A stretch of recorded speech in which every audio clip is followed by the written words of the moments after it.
Can you hear us, Lynn King?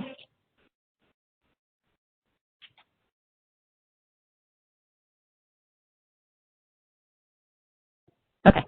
Well, we have an unexpected, unwritten agenda item on here because, you know, the person who does a lot of this agenda work, we had to keep this a surprise from her, and that is Sarah Barton.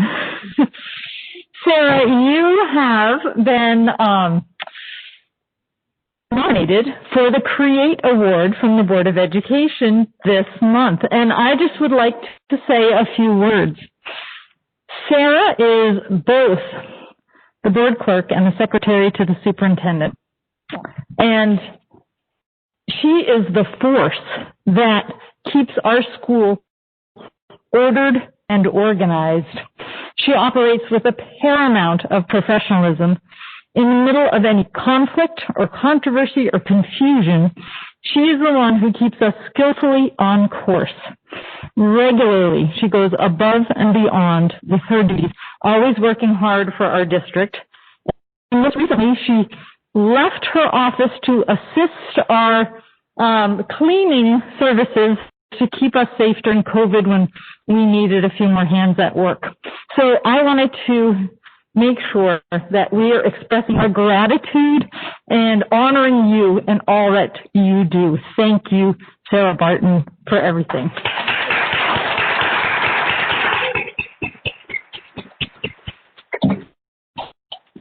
You are truly a superhero. Thanks, Sarah.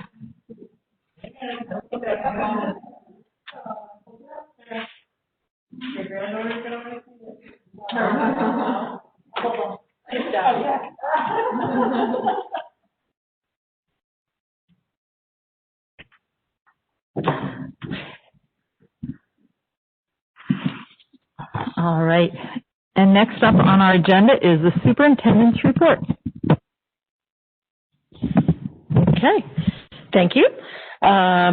We are at a little bit of a different place than when we started in September, and I appreciate the board meeting with me over vacation to talk about where we're at, and knowing that we've got some increases in COVID around the area and in our community. The board had asked if we could just put together a presentation to talk about how we've been supporting and how the support has evolved from day one until now with our teachers who are doing a wonderful job balancing remote instruction with in-person instruction. And also, how are we supporting the students who are remote and who are in person? And, you know, with great leadership is expected great optimism. And I want to really point out the administrative team that in spite of a lot of, we're getting knocked around with, you know, all of this information, but we created this presentation to say we're doing the best we can. And is it perfect? It's not. But we really just highlighted and summarized some of the points that we wanted to share with you tonight and share with the community who's watching, and give you an opportunity to ask questions to see how we're doing, because I know you guys are fielding some questions as well. So without further ado, I will introduce the admin team who will be presenting, which is Megan Coker, Fran Kikoza, and Jim Conway, and thank them for putting this presentation together. I think it's just perfect. So as Lynn explained to us, the goal was to give some updates and do sort of a check-in of our phase 3 status and focus on the structure that we're in, how that's working, and supports that are in place for our students and staff, as well as what we see as successes and challenges currently.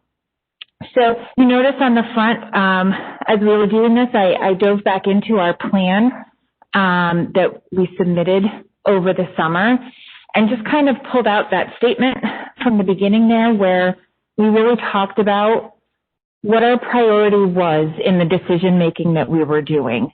As I thought that was valuable as a reminder, because as Lynn said, that feels like ages ago. And so much has come and gone during that time, and just trying to get back to that root of what we're prioritizing in our decision making. So just to, if you guys don't mind, I'll do this part. Just to kind of reiterate the structure, as you may recall, we eased in and phased into the school year. And so it was September 28th when we began our phase 3, which was the goal, honestly, full in-person learning. And that has resembled most closely in both buildings the schedules that previously existed, implementing all of the safety protocols, making adjustments when necessary, but it hasn't had tremendous impacts on our schedules or services that we've been able to provide the students. One thing to keep in mind, this is truly a snapshot in time of where we are now and really where we are. We made this last week. So the idea of it's a constant ebb and flow. In Spark, we've been talking about this idea of external environments and the impact on our internal environments. And I think our situation that we're in now can show you that structures adjust when we are working through those impacts of environments. And what was a challenge previously may now be a success, and what is a success now may change to be a challenge down the road.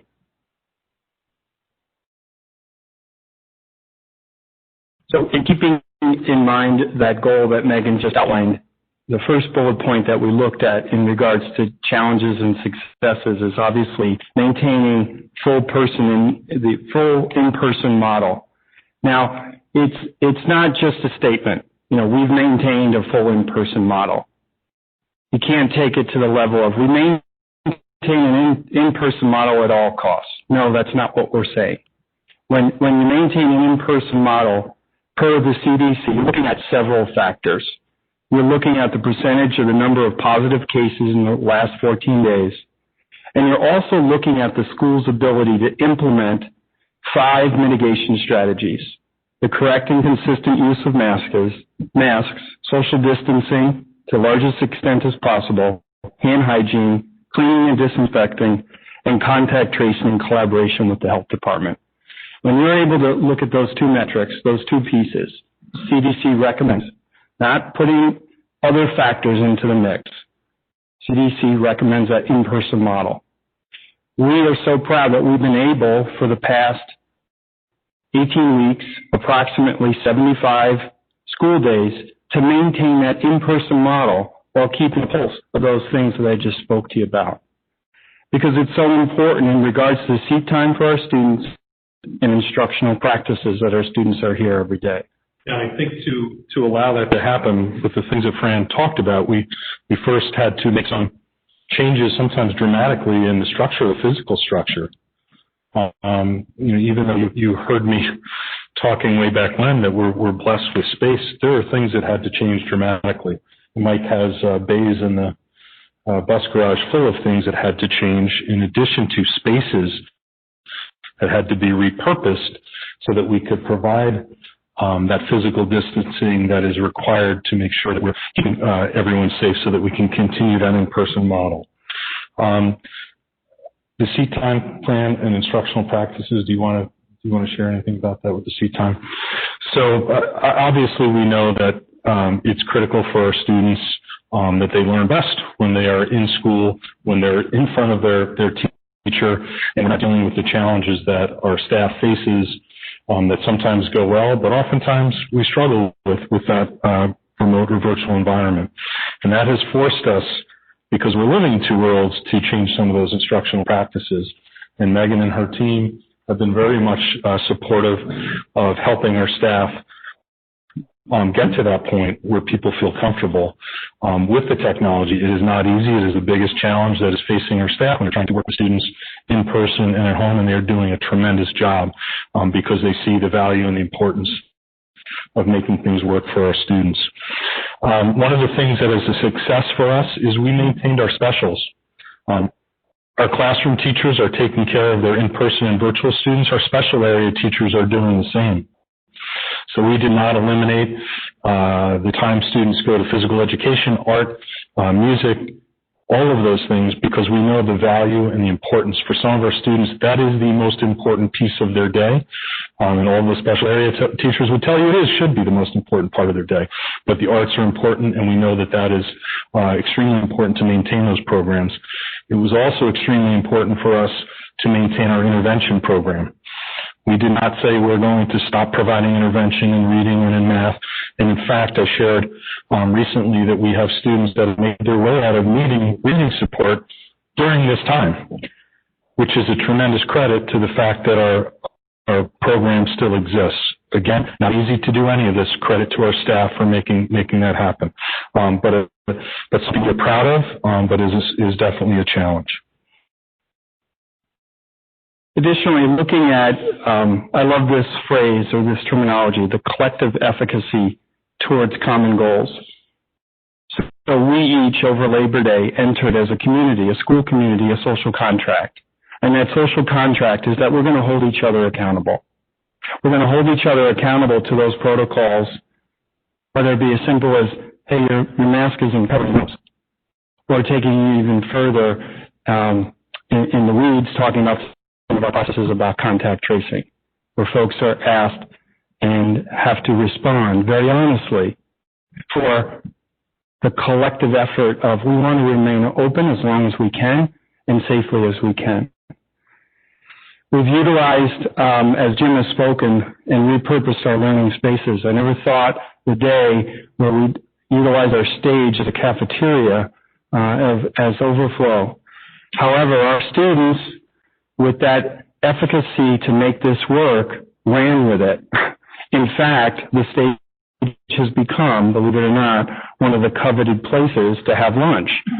Who would have thought? We look at our daily attendance rates, and Mr. Conway and I can speak with specificity if the Board of Ed requires that. And I know later Ms. Rutnick will be presenting some data on attendance. It's very important to understand that that attendance rate is a moving target, and it really depends on multiple factors on a daily basis about student lives, situations going on in their homes, situations going on in families' employment, and what that requires within the home, along with what the county is requiring us to do. So early in the year, we learned through one of the spikes where we had a little uptick in the number of quarantines early in the fall, the impact that it has on our teaching staff. You at any given moment are planning for 10 kids in your room, and on any given day, only 5 are able to be there. It's a very difficult thing to plan for.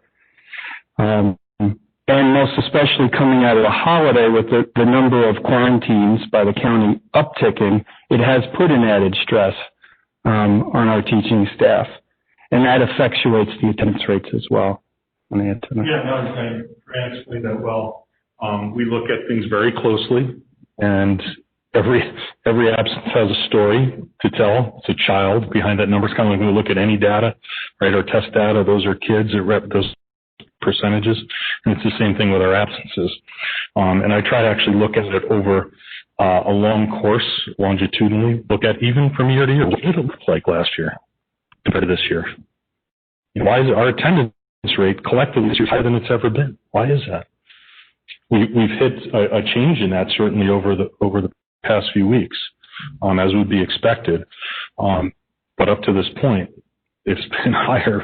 Our attendance rate has been higher than it was in past years, because we report that every year in our beds figure. So we look them day to day. Every child, again, attendance-wise, is a story, and there's something behind that. The daily safety measures that we're taking. Fran mentioned that collective efficacy. In our cabinet meeting today, one of the things we talked about, and people are tired of hearing it, broken record, but we continue to remind ourselves and our students and our parents of what's important. If you were at our arrival or dismissal in the morning and you saw our parents, they are on board to make sure that school is safe for their children, and they are following all those expectations. So I want to give them credit in all of this as well. So the data collection regarding COVID, I think this can fall into one of those challenge turn into success, although still a challenge. There's a lot of gathering of information that we do, partly because it needs to be reported to the state, but mostly because of what Jim just said. There's a story behind every one of them, and that story is really important right now, more so than ever, to understand. And so we, again, Ms. Rutnick will be speaking to this shortly, but we have really worked to create a unified system for collecting all of that and sharing it amongst the team of people to be monitoring for necessary trends if they exist. Student and faculty wellness. Also, I think we could list numerous challenges and successes. It's clearly a priority. It's one of the top priorities, if not the top priorities we have, and we're consistently keeping that at the forefront as we make every decision and look for ways to provide that support how we can. And one way that we're really trying to focus on that is to keep that dialogue open and keep the conversations and check-ins happening so we know what those needs are. Megan, can I ask a question? Can you give an example of something that you've tried that's different than normal of a support for teachers who are struggling with the balancing the in-person and virtual? Sure. So that is actually the next kind of bullet up there. That is an ongoing component. So one of the main supports that has occurred is trying to provide additional devices. So our elementary staff, most of them had 2 devices already. We've been trying to ensure that the junior, senior high school staff has that if they need it, as that's helping them manage having a presentation device as well as almost like a second camera. During the remote days, I've provided different trainings or office hours, and really this idea of an office hours, we call them what you need now, has been the most effective because everyone's needs are different. And there's been conversation of, well, why didn't we just create this sort of universal system of here's a teacher station, make it work this way. But as you speak with staff, everyone is creating a different learning environment based on their content, based on their comfort, based on the resources they need. And there isn't one device system. There isn't one setup that would work for all of those needs. Some teachers even have different needs based on what they're doing that particular day. So it's difficult in the sense we don't have a universal answer for everyone. So it takes longer to get to the root of everyone's needs.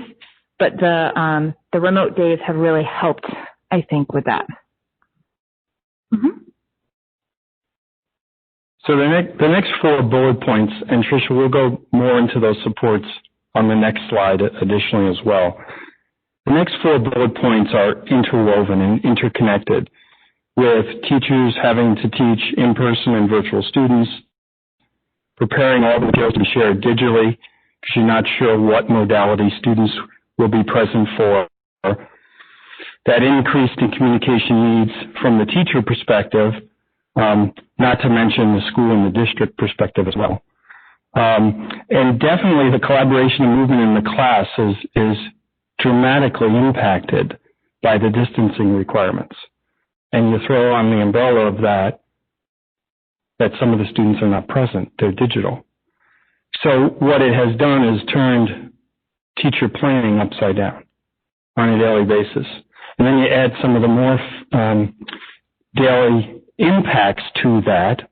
For example, X number of kids are now in quarantine. and they're not showing up, but you had planned for them to be there. It's a complicated puzzle that each day our educators are faced with. And in our next slide, we try our best to address some of those challenges of teaching in person and virtual, our challenges of teachers having to prepare all those materials. But more so, it comes down to the innovation and the tireless efforts that our teachers have devoted since prior to Labor Day to prepare as best as they can on a daily basis for this school year.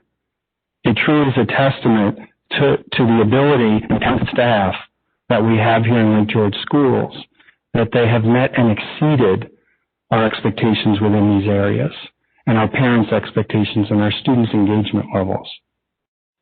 Yeah, so I'm not going to go over the bullets that Fran just shared, other than to say they are, in my mind, the four biggest challenges, and our teachers are superheroes with what they're doing. Our teachers are teaching assistants and working with our students. It is not what we signed on for, and it is extremely challenging and requires a great deal of planning, and they're doing an amazing job. Contact tracing process certainly is a challenge time-wise to go through that process, and it involves a lot of staff members, from Lynn as the superintendent to Fran and myself, to our nurses, our secretaries, and everybody's busy with that.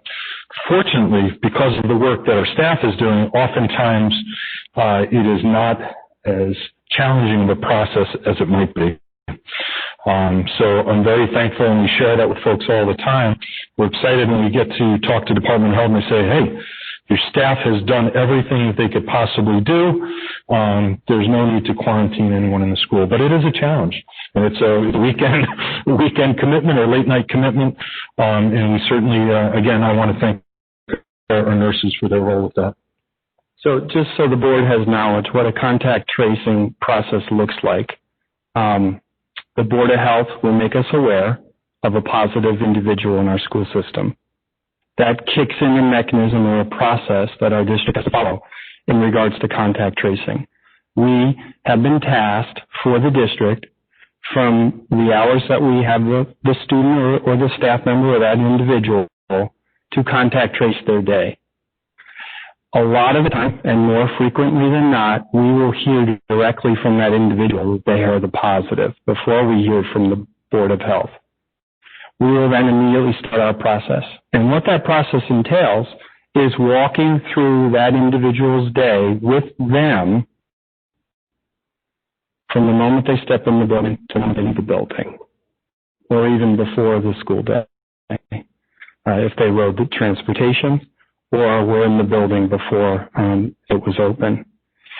There's a series of questions that we interview our teachers who have that individual in their space to figure out if the protocols were followed and to what extent for all of the individuals in the room. And then we become the relay between the school back to the Board of Health, and we convey the information that we found from those interviews, those collective interviews, and then in concert with the Board of Health, they determine who should be under quarantine or not.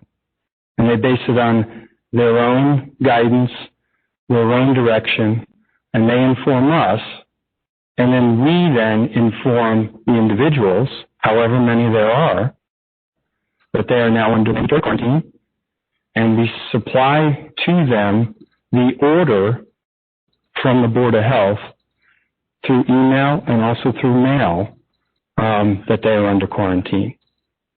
Sometimes they're quick and very cut and dry, and sometimes they're not. It really depends on the extent of the day and how many days you're contact tracing. Sometimes you're contact tracing just one day. Sometimes you're just contact tracing a half a day. And sometimes you're contact tracing 3 days.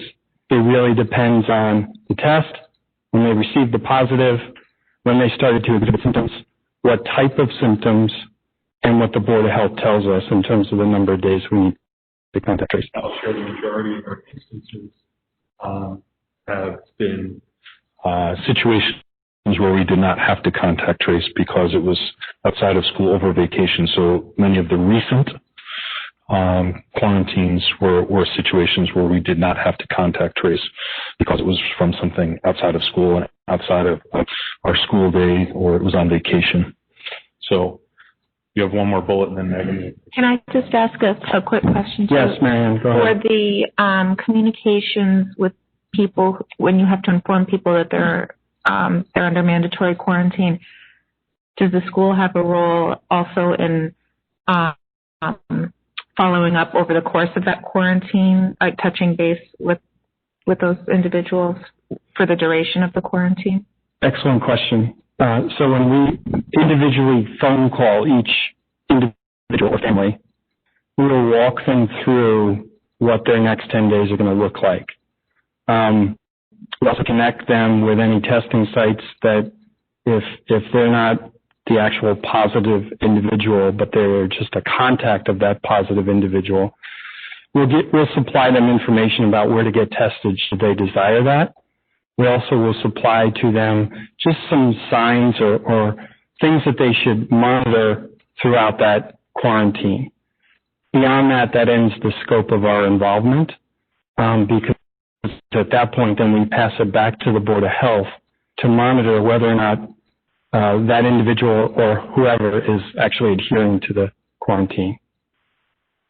Does that answer your question? So the next is maintaining safety protocols. And we talked a little about those five key mitigation strategies that the CDC has posted right on their website, very clear, black and white, about the use of masks, social distancing, hand hygiene, cleaning and disinfecting, and collaborating and working with the health department on contact tracing. Maintaining those protocols is necessary, but it's not easy. It takes the collective effort of everyone on a daily basis to maintain them. And I can say, kudos to our reopening committees that focused on those mitigation efforts way back in July, and they prioritized those 5 key areas. Well, at that point, we didn't really know about contact tracing. So I'll say prioritize those 4 areas that this is what we believe, this is what the CDC is telling us, and this is how we're going to do it within Lake George Central School District. Next piece, and I think the 3 of us or Megan will elaborate most especially on the short-term absences and the learning needs. Just really quick, Fran, before you move on, Yeah. Have you needed to enact any disciplinary action against either staff or students for not following, wearing masks, keeping distancing? Has that been a difficulty that you've had to deal with? So at the junior senior high school, yes, we have had to address individuals about following the protocols. Mm-hmm. I would say the same thing, more reminders. Just more reminders, nothing. Mm-hmm. For us, sometimes it might be giving a child a mask that fits. Mm-hmm. It's falling down. Yeah, of course. But like, nothing about teachers not, needing continuous check-ins, and it's been going pretty well overall. Okay. Yes, Katie. I wanted to thank the makers about the baseline format from the very beginning to and by the guidelines. I understand once they're seated through their math, but I think the more decision was made by the committee that the people would be wearing masks and not the guidelines or other specified masks. And I am so happy that we get the decision that around us have now implemented that. I think that's good. I think people are going to have again quarantine. Oh my God.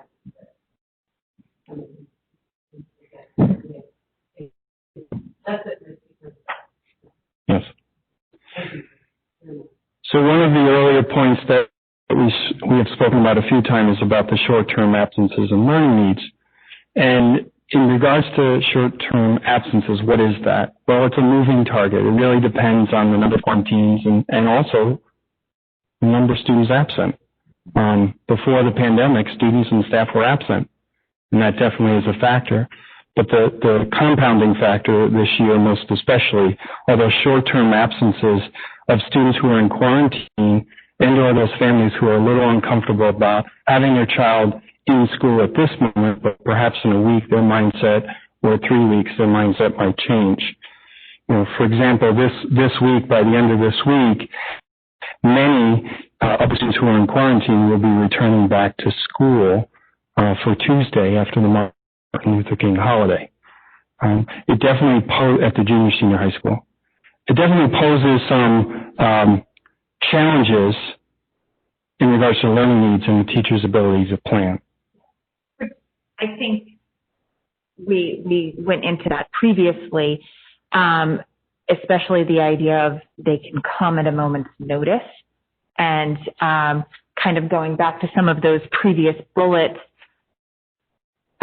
even if you already had a Google Meet planned and scheduled, it doesn't mean a student joining just is no big deal, because there's still a lot of preparation for digitizing all of the work, ensuring that they have that, knowing that that student will be joining. And I had one really interesting conversation this past week. Those students that have been fully virtual all year, they've learned the new norms of this. And when we have students that go on quarantine, even though we've done remote days, those remote days aren't structured the way that a virtual learning day is. And so the students that might be going into one of these short-term absences doesn't already have those built-in norms. So that flow that teachers have worked so hard to learn and develop and establish, when there's those short-term absences, that flow is sort of slowed as those students are learning that the norm of that other environment. So yeah, these are really probably good segues to the next slide, the student staff supports. When I think about those, the last two are really connected to the elementary level. One of the things that we've done, and again, all of these steps to support our teachers, it's not really enough. They're living in two worlds. But we're trying to supply some additional support, or maybe not have the same expectation for certain things as we've had in the past. One of those is the benchmarking. So our teachers administer running records to all the students in their class 3 times a year. A couple of things. Number one, it requires them to be out of the classroom, and they wind up having to point for what's going on in the classroom when they have a substitute. That in itself is a challenge, because they're handling all of the technology to support kids in person and virtually. There's not many subs out there that are capable of doing that. So what we've been able to do is say, well, we want you in the classroom. We don't want you to have to take your time planning. We're going to have our reading teachers do that benchmark, and you pull them from some of their responsibilities to do that as a small way to kind of alleviate some of that challenge that exists. Some of the other things that we've done is we've looked at time, and it just takes more time to teach things, because at the elementary level, at the junior, senior high, we want small groups, right? That's our world. We live in small groups, and me, I want to close with kids, and that's not our reality. We're not able to do that. And the kids have masks on, and the sound is muffled. So it might normally take me 2 lessons to teach. It may take 3 now. And so in order to help with that, we've eliminated some of those assessments. And we know assessments are important, but we've tried to increase time for teaching by reducing some of those assessments that we put on the back burner this year. Again, to increase that time that teachers have with their students. And our leaders, our curriculum leaders, and our department chair folks have been very much instrumental in providing those as options or suggestions, and we'll move forward with some of that. And then finally, and looking back to the next slide, supports is time. We all, yourselves included, there's just not enough time on any given day. as an aside, none of us know how Janelle Jones and Pat Belden ever sleep at our Warren County Department of Health, because you'll receive texts and emails and messages from them at 2 a.m.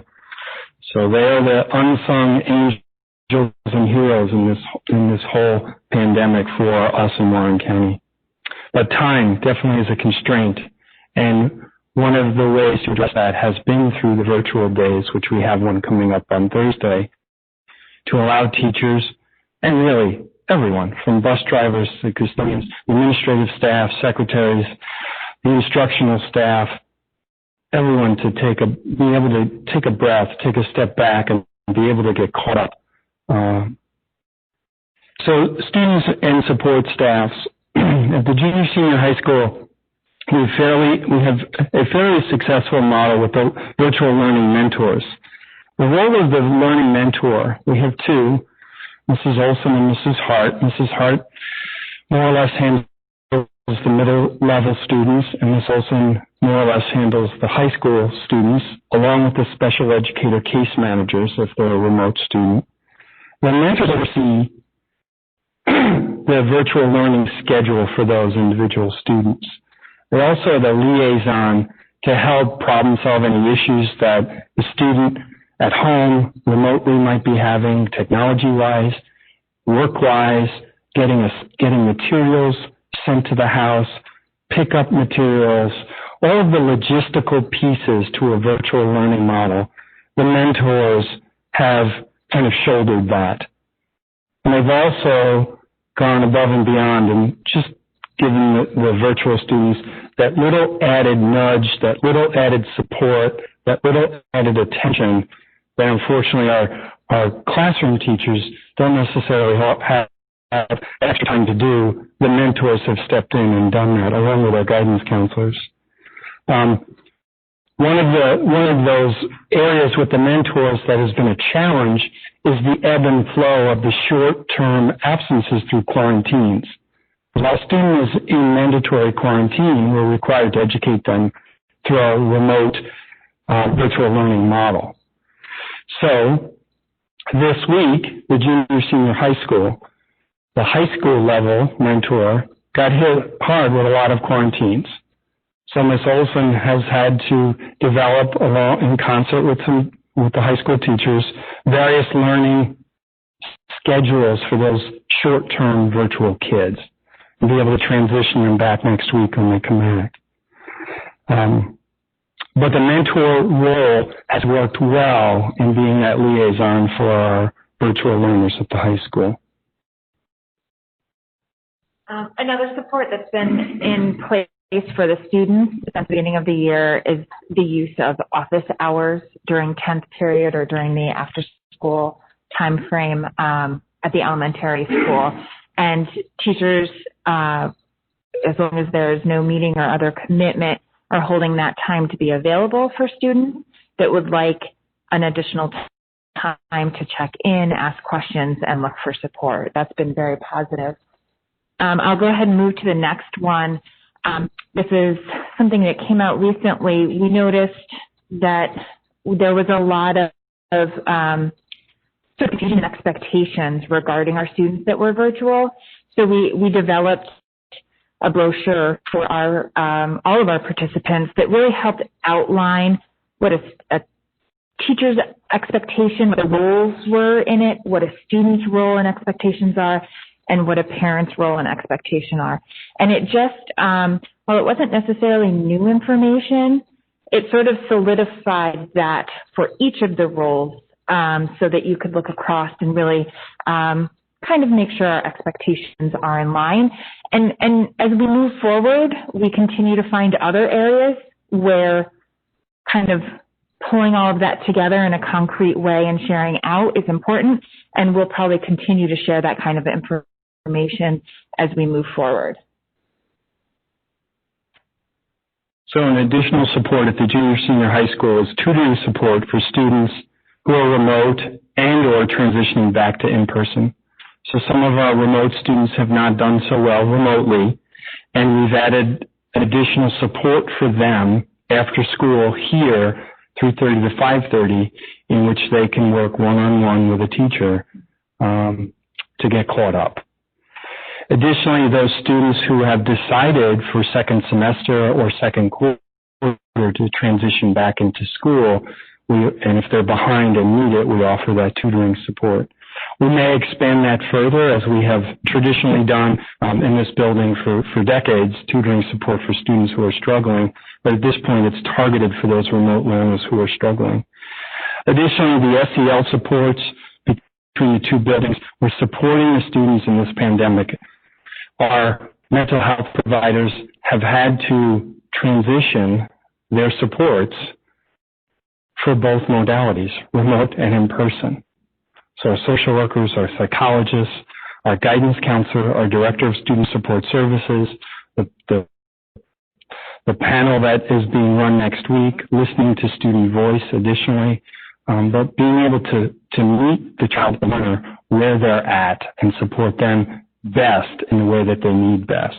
Yeah, I think it's, they're all looking at things through a different lens, and even our discussions, our initial discussions with our staff, talking about the importance of those relationships with our students even being more critical than ever, as critical as ever. And again, the work that our mental health folks are doing, they are looking at things again through that different lens of the challenges that our students are facing, both in person and things being different, or being a virtual student, or just if they're anxious about the unknown, which is something certainly that impacts our students.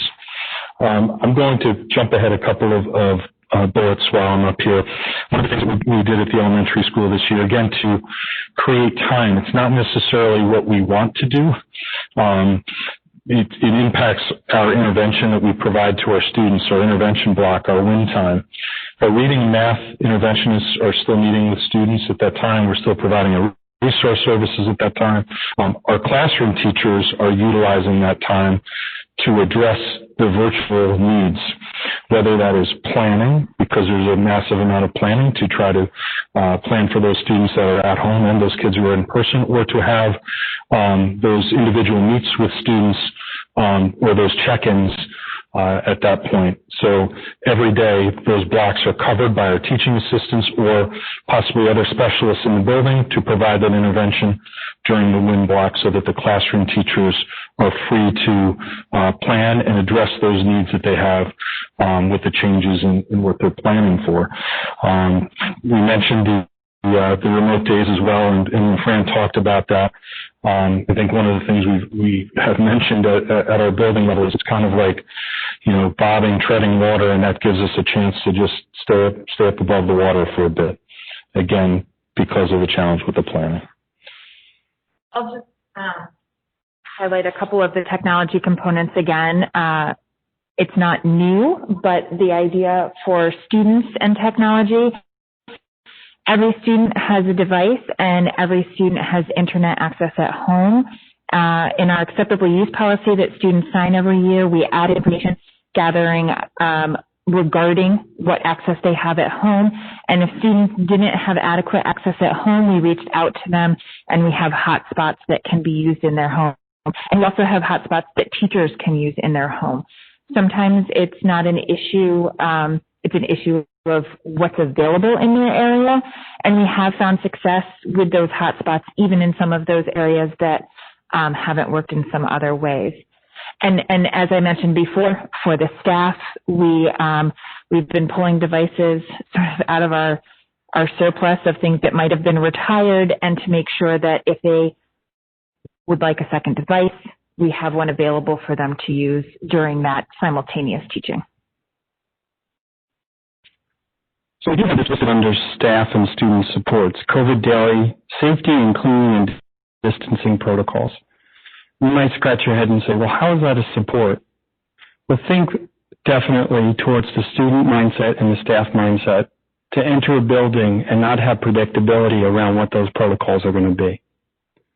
So as an individual in this community, before I walk into an establishment, whether it be Stewart's or a grocery store or so on and so forth, the level of anxiety raises, not knowing what I'm going to encounter within that facility. And I don't pick those two establishments out of any reason other than they came to my mind. When you think about a school, think about the mental health support, the emotional support to staff and students alike, that they know every morning when they walk in this building how predictable it's going to be in regards to the COVID protocols, because they may have somebody in their household who is susceptible because of their age or their pre-existing condition. And it gives, hopefully, them that peace of mind. When I go to school, I know I'm in a building surrounded by people that love me and support me, but also it's very predictable what I can see and what I know our school and our district is doing to help protect me as a staff member and as a student in regards to COVID. Schedule adjustments to group virtual learners and reduce the number of sections. So when possible at the junior, senior high school, we have been able to combine our virtual learners into sections, more or less times of day where they're going to have a specific subject rather than just following their 9-period schedule. The unintended consequence with that is when we have these short-term absences, sometimes these short-term absent students don't fit nicely into those pre-existing scheduled meets that worked for the full-time virtual kids, doesn't necessarily work for the short time. However, what that did, and hopefully will continue to do, is alleviate the pressure on the teachers of having to run every class as a virtual and an in-person class. We do it when we can. I don't want to leave this out, but one of the things that is helpful certainly for us is that our Board of Education supports small class sizes. That can be helpful in this, although sometimes our teachers say whether I have 1 student or 3 students that I'm planning for virtually, it's extremely challenging no matter what. But I mention that because the one level with larger class sizes this year presented its own set of challenges at 6th grade. So we were able to schedule some support there with our specialist teachers helping to support the virtual side of things. Again, there's still work and there's challenges for the 6th grade teachers to plan, but we wanted to make sure that they were supported in a different manner as well. And it's also important to know that our teaching assistants work very closely with our classroom teachers to provide that support, sometimes working with those students that are on virtually while the teacher is teaching, or sometimes the reverse, while that classroom teacher is doing instruction with our virtual learners, that those teaching assistants can be delivering the lesson as planned by the classroom teacher. So it is definitely a team effort instructionally, social, emotionally, and again, our staff are our superheroes for the work that they are doing. So I believe that that's everything that Megan, Jim, and I had prepared. Obviously, we'll take any questions that you might have. I just would like to say, I'm just, wow, your presentation, because I get kids from all different schools in the area as patients, and they get to hear what their experiences are. And for those students that are virtual, it's very difficult, and a lot of them are getting lost along the way. But you guys seem to, whenever I had a question in my head, you backed it up with something that you were doing to support that student. And you're really thinking outside the box, and your passion and your commitment, you can see it, you can feel it, and we're very lucky to have the team that we have. So thank you. Thank you. That was fantastic. It's really answered almost all of my questions. I was really pleased to hear all the supports that are in place for students and teachers, in both the virtual and the in-person. I'm curious if we have a definitive identified group if we do ever need to go 100% remote, where we have identified those people who might have food insecurity or special needs that would make their position to be fully remote very, very challenging. Do we know who those people are Yes. Okay. Excellent. Yep. Great.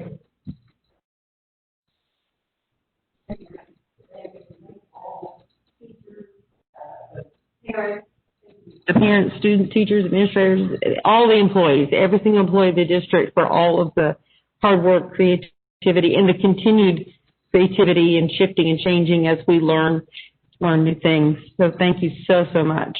Really appreciated. All right. I also want to say thank you to the team. We find ourselves when we start talking about these items, just how hard it is to, when folks bring challenges to us, that we don't have the answers.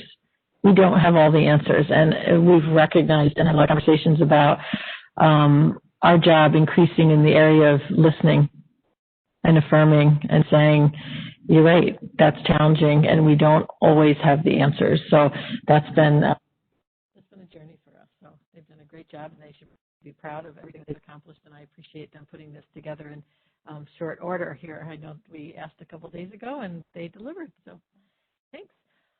I also want to talk a little bit about this time period and the superintendent's overall recommendation from where we've been the last week and a half. But before I do that, I just wanted to give a quick shout out. I got news that Mayor Blais has said that he is not going to seek another term, and that this will be the end of his term. So that news just came out, and I thought that's really something that when he does get to be left, but when he doesn't run again, that we should really just make sure that we celebrate what an amazing partnership this has been with him. But I wanted to congratulate him because it's a big decision, and we're here tonight, so I want to be up.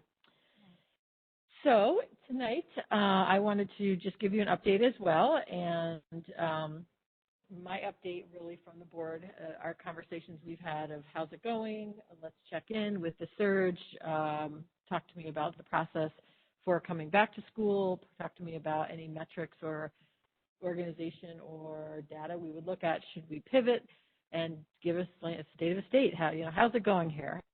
And attached to that presentation, I want to talk to you a little bit. I'll give you an update on the vaccine update, the decision-making process regarding in-person versus remote post-holiday, look over a little bit of some of the data and some of the themes that have come forth. I want to talk to you a little bit about some of the questions and looking at the process and the Department of Health exposure information, because sometimes that can be conflicting. And Janine, I think as a teacher, you can see that sometimes you get this information, but it seems we're acting differently. And even in that conversation about how we are doing so much around our PPE and our social distancing, people ask, how can we have these many cases and not pivot? So we'll walk through some of those and ask questions, and also look at considerations moving forward at this time, because while the items that we just talked about should be celebrated, and our journey and our success rate should be celebrated, but we are still in the middle of phase 2 here with this surge. Have an open discussion with the board, and then possibly move forward with any recommendations. So the second slide, I'll give you a very quick vaccine update. On the right, that is what the Warren County Department of Health has asked us, that visual of 100% vaccination, that is what they're hoping for, and that is, you will see that all over as their PR to get vaccinated. We found out in record time, and as things happen around COVID, things change day to day. School employees are eligible to get the vaccine, and the nurses are working with the Department of Health to look into possibly creating a vaccination clinic at Lake George Central School District that would be under the umbrella or supervision of the Department of Health. And we will know soon around that. The Warren County superintendents got together over the weekend and in quick order turned around to see how we could make that work. At Hadley, I think because they have a clinic on site, they already started vaccinating people. So that's what I heard today from Beecher, that folks are starting to get the vaccine. So again, just to highlight, every district will get things differently. And thank you to everyone who filled out a recent survey. As you can see below, we have the majority, over 60%, who are interested in if we have a clinic coming and using our nurses, somebody they're familiar with, to get their vaccine. And in the red, you will see that those are folks who would like to receive the vaccine but might have already they might have appointments at their urgent care or with their physicians. And there are also folks who are not planning to get the vaccine, just a couple, and really some folks that are undecided at this time. So that was asked of me by the Department of Health because they want to know if they call us tomorrow and say, we can get you up and running and how many people, that'll give me an idea of how many to send. But they're being very, very strict with knowing if you open, the case that you have to have even more people than you would have anticipated to get the vaccine. So we will get more information. We're very hopeful, and that was really great news for everyone.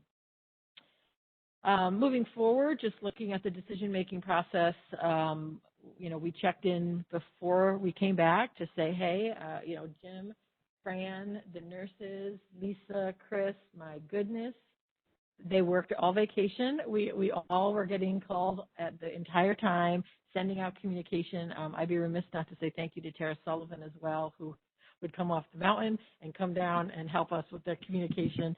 And so I just got together really in the beginning to say, how are you feeling? What's going on? Taking the temperature. And also brought Lee George Education Association into the conversations. We talked too at that time with those two groups about possibly looking at data or metrics. And the board had talked to me a little bit about the feeling that that might be a good idea to say, if we get to this metric, maybe we would pivot out. If we got to this, we wouldn't come back, so that the parents at least have some idea what that would look like. And came up with a couple percentages to share out there, got some feedback, shared that out with the leadership team, got some feedback, and then ultimately came back to the board with what, I was thinking about metrics and overall percentages at that time, and then continued to mull over the feedback I was getting. Then also decided to send out a survey to the entire faculty and staff because I was hearing from folks. I really thought that this decision had been made. It was like set in stone. And I said back to them, we're always open to listening. And we hadn't really heard anything. The principals hadn't heard anything. So we came back. And we've had a great week. As you'll see, we've surely had an uptick in our society here, in our community, and in our schools. But we now have kind of a baseline of data of how we did after vacations, which is actually very positive. Not positive as far as the numbers, but positive that we kind of know what it looks like after a vacation. Also, as we've looked onto this week, we've had some different news around the area. We've really had an uptick continue, which despite our efforts and despite our united goal that we all believe that students learn best in school whenever possible, that is not changed. However, the circumstances around us have changed. So what I had asked for, just to really start looking differently at the district data, was to create a system. And I want to thank both Meg and Mike and Sarah for helping create some Excel sheets that manage the data a little bit better and let us be able, with ease, pull data out. We started looking at, in the last 2 weeks, COVID-19 positives, student and faculty and staff, both daily, weekly, and in the building. Looking at the quarantine rates, daily, weekly, and in the building. Testing, if students or faculty and staff are going home and getting tested, then it allows Faith and Carrie to pop back in with them and say, how did that go? And short-term remote students, who really after vacation wasn't feeling that confident coming back, and that helps us know our confidence level with folks returning. And then overall absentee rate from November through January when things started to peak. As you know, and I don't know if you guys get this, but Don Lehman graces us every day with a chart and tells us, how much, what we're doing in this community and how things are going and those reminders. So we were able to get those. So the first chart that I would like to just review is the Warren County data chart. And what I did is, I mean, again, we get these daily, so I just picked some. Can you get that, Meg?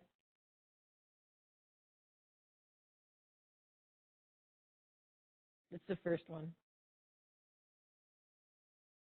Doesn't work. Hang on, I'll give it. It might not work. I had Sarah upload them. Well, in essence, I go over that for, if you look at September 6th, for example, I think the board has them, there were 306 COVID positive cases. When you move to November, we start getting into people coming home, people coming in from colleges. We know that was a big spreading time. We go up 193 students, or not students, people, 499. When we get to December, we're up to almost 870. When we get to January, we're 1,694. So you see that we just keep going up and up and up and up. And obviously November is a holiday, and December and January are holidays. And then the same thing happened with, how many people are still sick, and that number goes up as well, from 25 to 52 to 180 to 438 in January. And what is different, I think, from some of the communication we have had here at Lake George, we've been impacted. Our community's been impacted. We, as you know, unfortunately lost a parent that hit our community. We lost a family member that hit our community. And so what we're hearing and what some of the survey comments were, it's getting closer.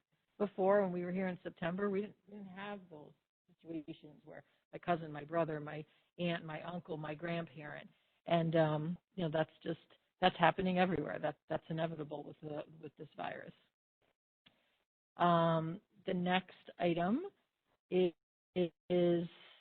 the school tool absenteeism rate. I asked Kim in her role as the chronic absentee person. She pulled up I said, I like to look at things in charts, and but I asked her to do something as far as like a line chart. So again, these, as Fran and Jim said, these don't tell every story. This isn't there. There's a story behind every single one of those dots and those plotted dots. However, this is the data we give to the state. It comes out of our school tools. So you can see at the elementary school, it's on the rise, as we know, as well as the junior, senior absenteeism rate. And we have, we broke it down by on-site and remote. So there is a feeling too that some of our remote students don't always show up. That's a challenge that we're dealing with.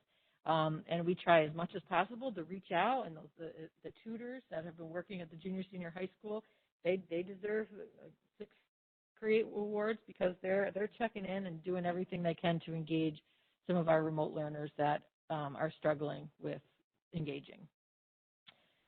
And then the other data metrics that is, looking at the next one, they wanted to highlight is, the COVID metrics. So that, in creating that new system, I summarized really where we're at Lake George. I took Lake George Elementary School, and as you can see, I just took from the first day we started looking at data at 1/6, and then from today. And you'll see that, we have totals around, and I think what was really important for me around this is people started really asking these questions, and I recognized we didn't have a system. Like Jim was looking at his system, Fran was looking at his system, but I had no central place where I can say, sometimes people start talking and it's like, oh, there's 15 kids in grade. And so this was just a nice way for us to come together and say, wait a minute, this is really the hard numbers. And we even broke it down for quarantines to, yes, we have quarantines. Some of them are from travel, some of them are from contract tracing. And so you get an idea here that, yes, we're experiencing an absolute uptick with our absentee rate right now after the holiday. Junior, senior high school, again, we've got some situations there that gave us a real increase in some of our quarantine students that are obviously impacting teaching and learning.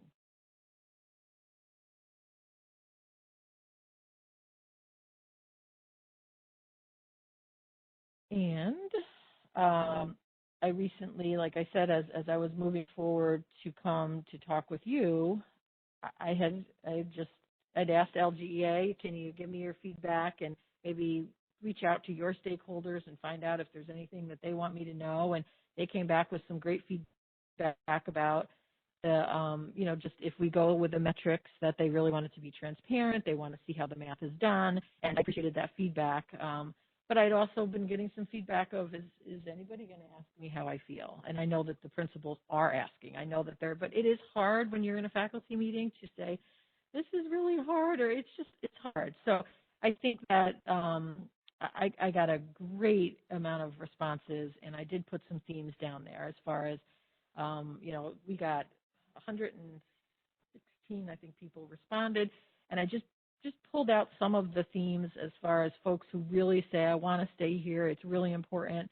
Protocols are in place. When we're not in school, they're very fearful that the students will intermingle more. We all agree structure helps students in a safe environment. Supporting working families. As we all know, the school is more than just a classroom where we teach. It is a place to connect, where a cafeteria feeds students, where they get the social emotional help that they need. Department of Health, if they don't say shut down, why are we shutting down? Why would we consider pivoting? Comfort level. People are really, really comfortable with, and bravo, hats off to our B&G folks who are just doing a wonderful job. And the vaccine, that was the prevailing thing. People are excited that that's coming. As far as folks who were more in favor of the pivot right now and the short-term pivot, they said, the stress level right now seems to be very high. The absenteeism that we've all been talking about here, it's making it really hard to keep balancing the in-person and remote. COVID cases, like I said, are getting a little bit more personal, and people that they're fearing that if they get it at school, they will infect their families. Students are anxious and worried. Not every student, but the students that are talking, and thank God, what a wonderful thing to have kids be able to open up and tell their faculty and staff that. The cases are surging around us, and not just in our community, but in the other surrounding communities. Other themes that came forward around data. Some think the data does not support a pivot. Others think we are being careless and we should have pivoted 2 weeks ago. There's both of those have come through. A lack of trust in people following rules outside of the school, which can bring COVID into the school. That safest place for students is in school, which none of us would disagree with. And thank you for asking. They just were happy that we asked. Thanks for checking in with our teachers.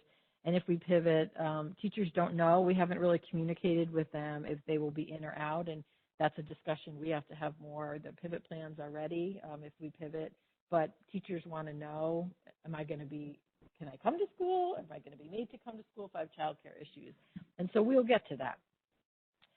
So those were some, and you can see the chart. It's interesting. It's good data, but it's one piece of the puzzle. Anybody have any questions before I move forward with that?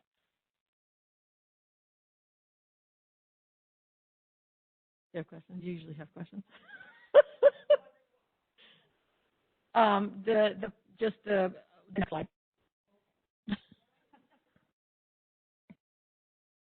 Okay.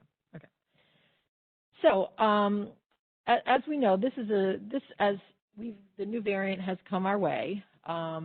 These are some questions that have come up, and I think that we would be smart to just look at these, because there's a little bit of a mixed message. We all know right now the Department of Health is completely overwhelmed, and the best place to find, I think right now, the truth is to come to us, because like Fran and Jim said, the parents are coming to us quicker than sometimes the Department of Health can say we have a positive. So we're able to move forward with what we need. But in my conversations with them, they are getting more and more nervous that, things are moving and increasing in the area.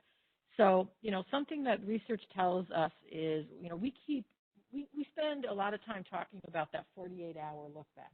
well, if we had symptoms, we can look back 48 hours. And that is usually all the time how we end up with a quarantine or not a quarantine. So that would answer the question for folks of how do people get into my class but nobody's quarantined? It's from the time you get symptoms.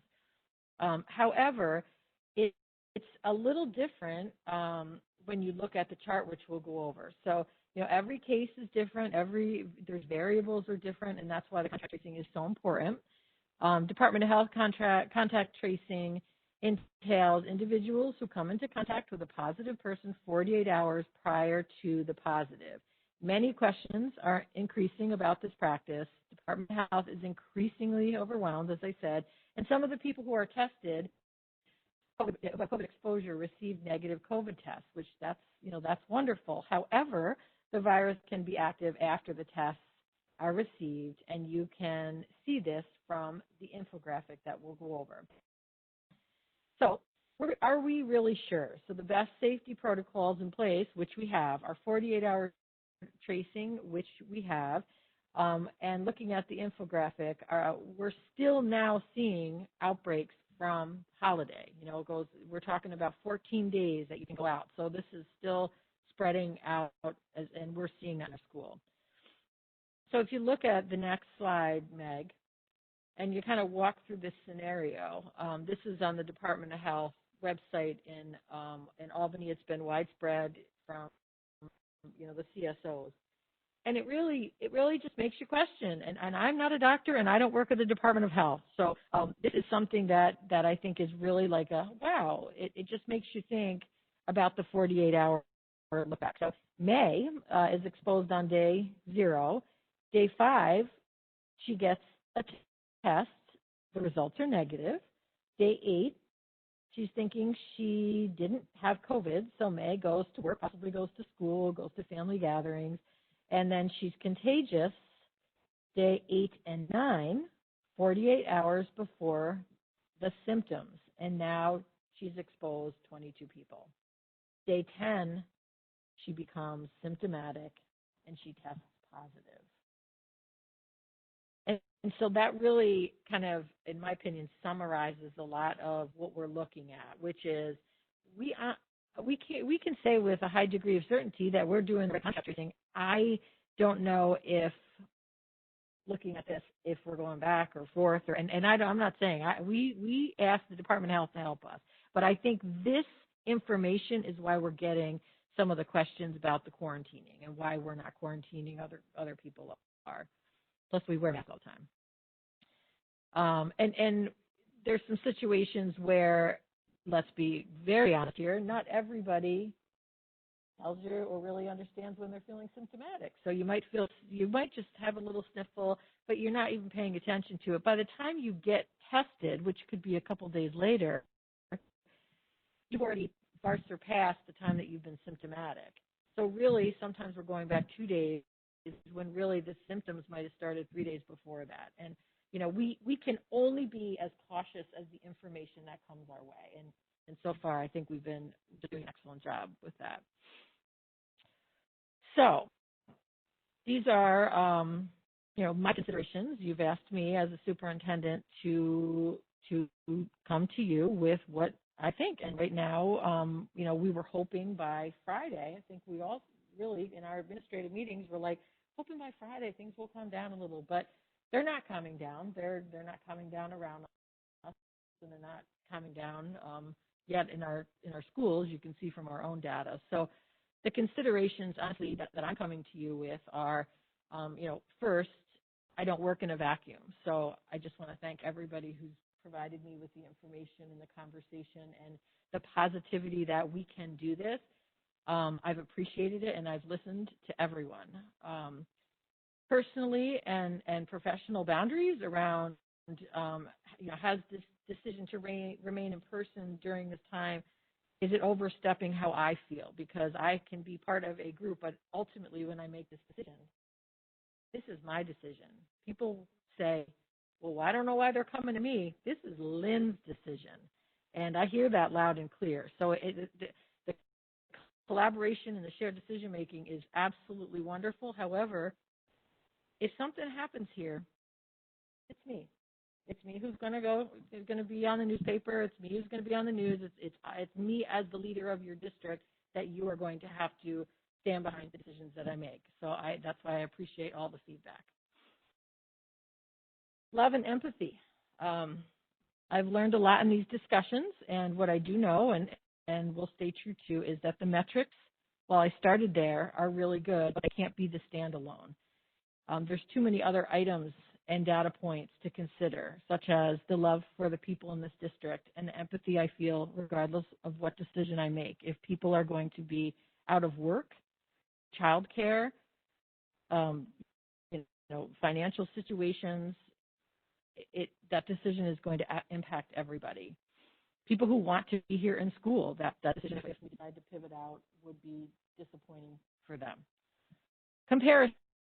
I hear a lot, what are other schools doing? Well, I can tell you what everybody's doing because they tell me, and then they change their mind within 24 hours sometimes. When we started this discussion, I got that question, what's everybody doing? Every almost district has done something different. I'd like to also say that with the comparison, I'm the person who's sitting with the 31 sitting superintendents almost daily. I am spanning right now over 4 counties with the Department of Health, the New York State Education Department, our attorneys, and the New York State Department of Health and what they're saying. And I can tell you they're not all saying the same thing. So there is no right or wrong answer here, to be quite honest. However, I need to know that I'm doing the best with this knowledge and experience for the stakeholders at Lake George, not what the people up the road are doing. And leadership, I don't believe in my heart that this is a situation in which we need to follow. I think the stakes and the consequences here are too high to be a follower, and that we need to lead. An informed decision. COVID-19, it's called a novel virus for a reason. It's new, it's unpredictable, and it's uncontrollable. And for us to say that we can control this in this school, I don't believe is being completely forthright and honest. I think that we have some pride here because we've been here, and we don't want to pivot out as a leadership team because we've worked so hard to get where we are. But this can't be about pride. This has to be about safety. We also have the new variant, which we are hearing a lot of information about, but I can tell you in every conversation I've had with either Pat or Janelle, there is hardly any more situations where one person in a family is getting COVID-19. It is now, if you live in a family and someone gets it, most likely your family will be impacted by this. And my commitment and our commitment to teaching, learning, and wellness, we have stated over and over again that social emotional well-being and as the best teaching and learning we can design in this very unfortunate situation is important. However, when I did reach out to the faculty and staff, we had over 50% of our faculty and staff express concern with our in-person instruction right now, which was honestly a surprise to me. There's feelings of anxiety, there's feelings of fear, and feelings of mistrust, and that mistrust has nothing to do with what we're doing. It's mistrust of what's going on and are we making the right decisions for everyone. What they shared, a lot of people shared, that these feelings are increasing with the surge, and many have asked us to consider a short-term pivot. So I have to ask myself, how is this impacting our students, which is the real reason we are here. That being said, I'd like to have an open discussion about this and make some recommendations. And I'd like to also say that everything's going to be okay. It's maybe just not today, but eventually it will be. So thank you. Lynn, thank you so much for talking about all these different points. And there's so much that goes into making these decisions and coming up with the metrics and the logistics and the social responsibility that we bear as a district at. And, listening to the presentation from the administrative team and listening to your presentation is a lot of data. And I just appreciate the time, the effort, and the commitment to gathering that data and presenting it today for the board and for our community. It's excellent. Thank you. So I had a discussion with Dr. Breen about this because none of us are given clear guidelines on where we should go. It's not really set out for us because we really don't fully understand, I think, still at this time we're dealing with. The numbers right now, as of January 11th in Warren County, we've had 1,630 positive cases. 1,630. When we were talking about, when this first started, we see 30, 50 cases. This just shows you to the extent of, how quickly things are being spread. And in light of what's been the variant that's been found in Sarasota, all places, we're expecting numbers to climb. We're seeing numbers increase in our pediatrics office.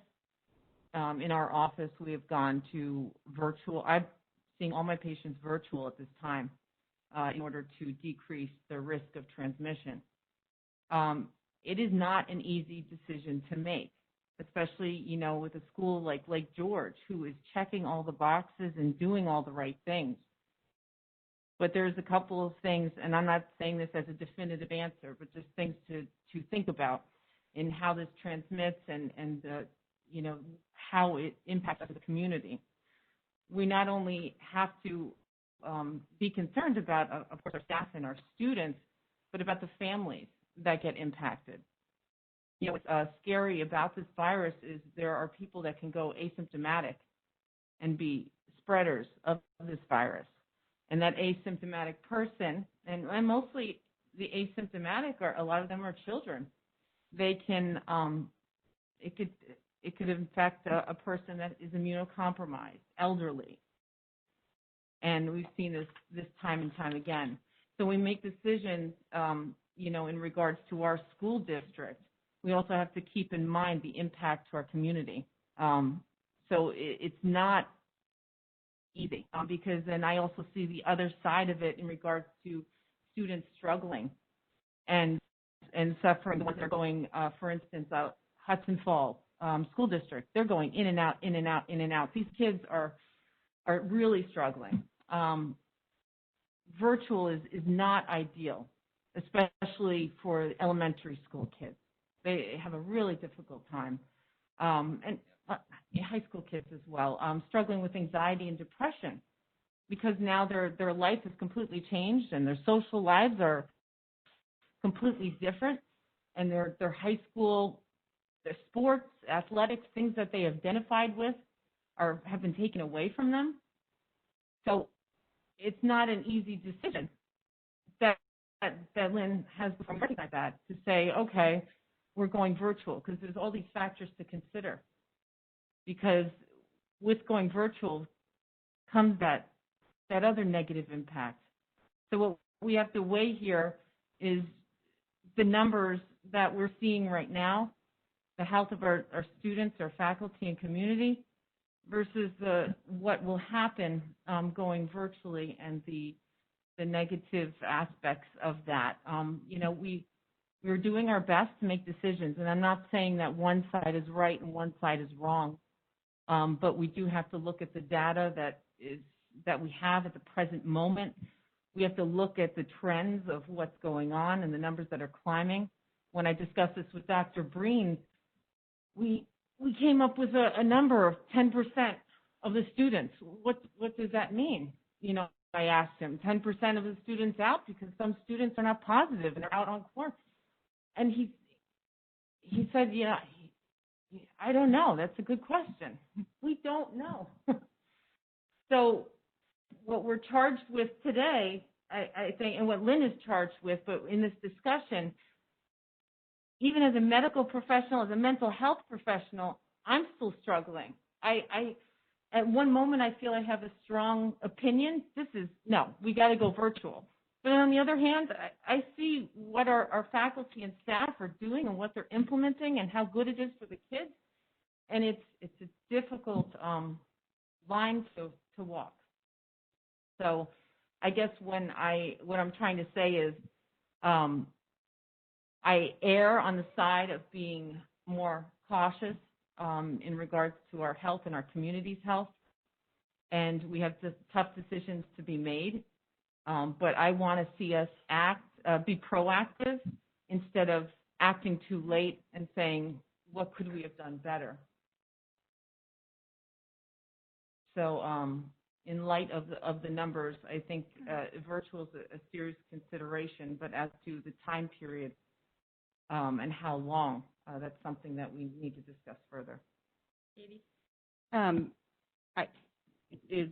Spread is increasing in our community for sure. The numbers are there, but one of the, from everything that I've read and seen, spread is not happening in schools that have systems and structures in place. And from the presentation tonight, we certainly saw that the district has those in place and is continually evaluating those systems and structures. So that is a great comfort to know that that's there. And I think that's a very important piece to take into consideration, that we have had the success that we've had because of those systems and structures. And the other piece is knowing where the spread is happening. It's happening in the community, not within the school. In the slides, it's important to take the input from, families, the teachers and the faculty, and it looked like about 3/4 of the staff and faculty either said yes or maybe to feeling comfortable being here. There was something at the end where you said it was a 50-50. Can I just respond? So when I teased through the maybes, their comments, were definitely much more in the no, I'm not comfortable. Their comments attached to the maybes. So that's why I put them in that 50%. And I think it's really important, and one of the comments that you made is about pride. And while I think we all feel a sense of pride in our district, I don't believe that any of our leadership team would ever let pride get in the way of their considerations when they give input for. I was putting myself in that. I was putting myself in that team in my decision. So I just want you to know that. Okay. It's not like them and me. I'm in that team with them. That we're very prideful that we've been here. Right. And I would say that I don't believe anybody on the leadership team would let pride be a more important component than evaluating our systems and structures and all the data. Thank you. I just want to say, I think it's important at this juncture to always look at all of the data that was presented tonight is certainly giving us pause for really serious thought. And I have a tendency to agree with Melissa and erring on the side of caution. But all of that said, what the team presented tonight was certainly pause for thought as well. So, I mean, we have to take everything into consideration. Even though our school community feels safe, it impacts the rest of the community and the way this virus is spread and the amount of that we don't know about it. So I think we have to continue to be vigilant and be cautious and rely on the information that's given to us, but to err on the side of caution and always putting our kids first. I think thus far we have had an external metric, an external guide saying schools can be open until the CDC has made a determination in New York. I think that what we're faced with right now is what I'm calling the Goldilocks decision. What is just right for Lake George? So if what we're talking about, what I believe we're talking about right here, is doing something more conservative than what the CDC is recommending.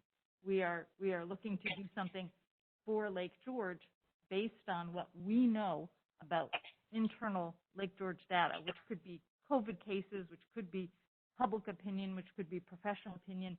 All of those things are being put into play.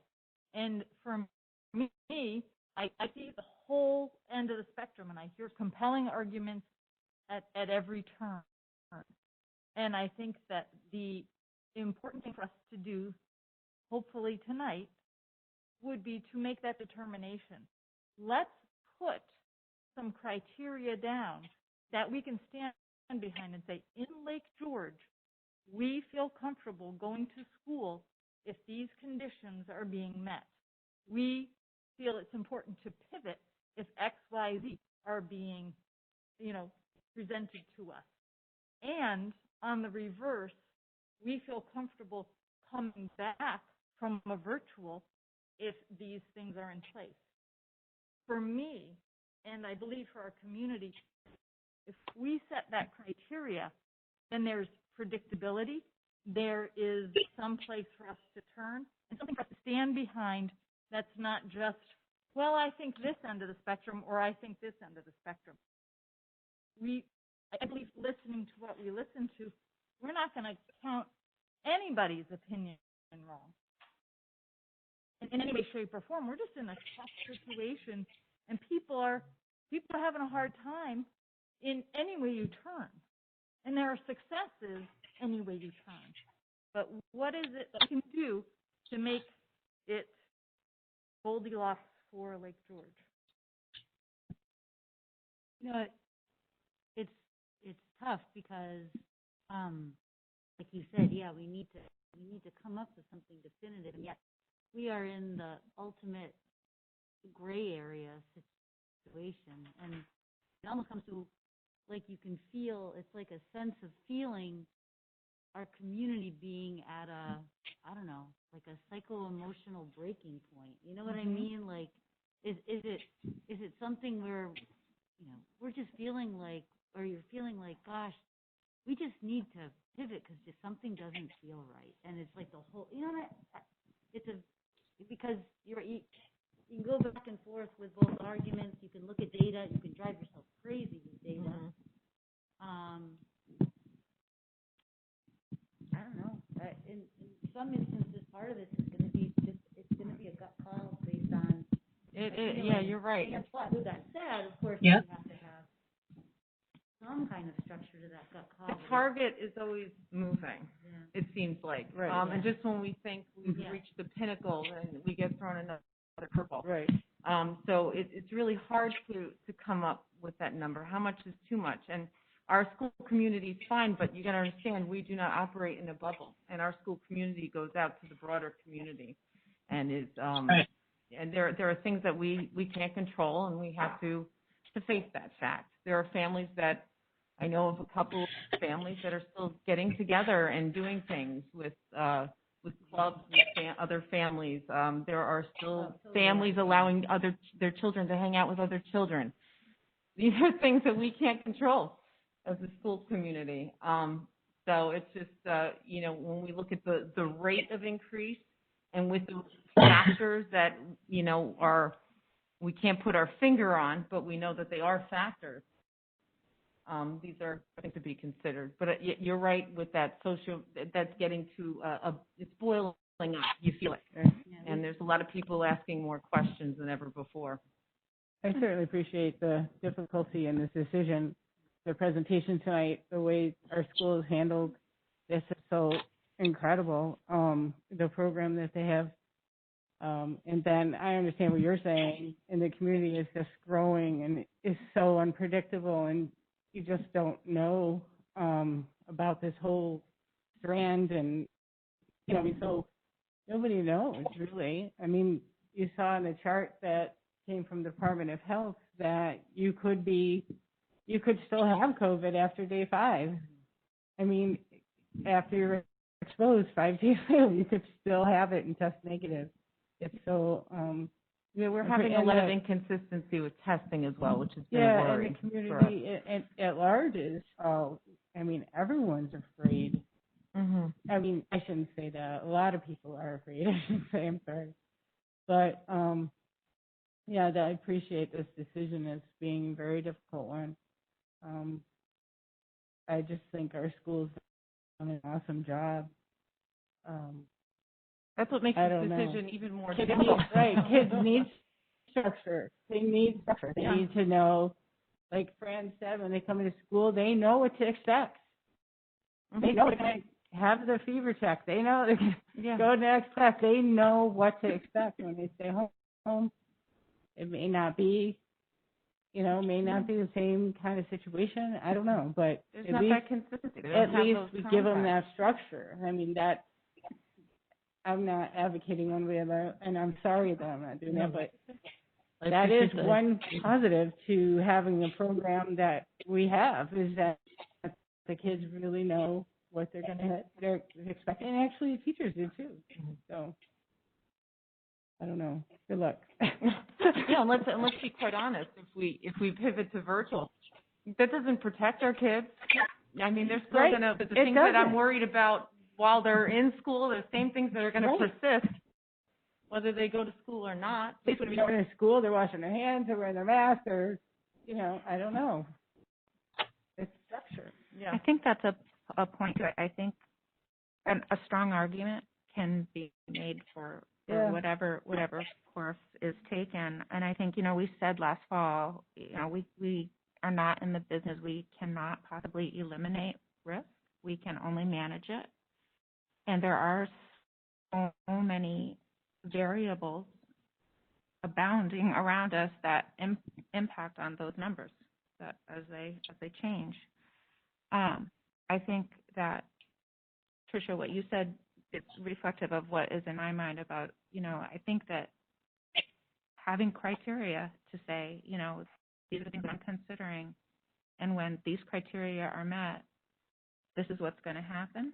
And I think that being able to come up with and state a criteria for action can result in some peace of mind and a little less of that angsty breaking point for people in general. I think if there is anything that can be known, okay, well, at least I can't control much, but at least I know if this happens, we're doing this, or we're going to go 2 weeks remote, or whatever the action is. So I think it can be argued in any direction, but I think we've got incredibly thoughtful data and from all around, and I support you at however it is. Someone wrote that when I said the metrics are one piece of it, but they're not everything. That when we started these conversations, I remember people saying to me, "We are never going to get there. What are we, 0.2? What are we, 0.3?" And it's like we're in the red zone. But right, so I mean, so maybe the numbers. The thing about the numbers is that they're hard. That's hard data, and that's something that you can. Whereas they're objective. It's objective, and maybe by internal criteria, by setting a threshold for what's right for Lake George, maybe that doesn't match a different CDC or whatever. Maybe it's much more conservative, and that's okay. But I mean, I just think. Having a trigger point to say this is where. But I think, and again, speaking to one of my superintendents who recently closed down and is going to be having some drive-up testing, if you really look at the numerator and the denominator of how many students we have and how many students we have in total, you're probably never going to really get above a very small percentage. So. My recommendation is to not box us in. I would more agree with Janine to say, reading over the comments that the folks that we in this organization call boots on the ground, they're at a tipping point. And I can tell you, while I guess I will move forward with what I'm thinking right now, is I think we're ready for a pivot. I think we've put all our chips in every single day in being here, and I think we're at the height of this phase, and I think that no one's going to remember these 2 weeks in school, but I think they will remember their grandparent or their father or their whole family being sick and missing out on so much, or God forbid, dying. So I think it's time to consider a 2-week pivot, and I think that it's time to really consider how we then come back in these times. And the pros and cons that I've balanced here are exactly what I said. I think the risk is too high. My shoulders are heavy. My heart is heavy. I want to stay here. But I think the risk is too high. And I think we need to look at our teachers are going to want to get vaccinated. The only places right now that we were told a couple days ago that we were supposed to have the vaccine here. I'm hoping we do. But in the meantime, if we can't get that, people have to go to Albany. That creates another level of stress. I mean, if you think that teachers, God, I love them all, but they have been looking how to get a vaccine. They have been looking and looking and looking. And Janine, you could probably tell, we're getting emails and, if you have to, there's no subs.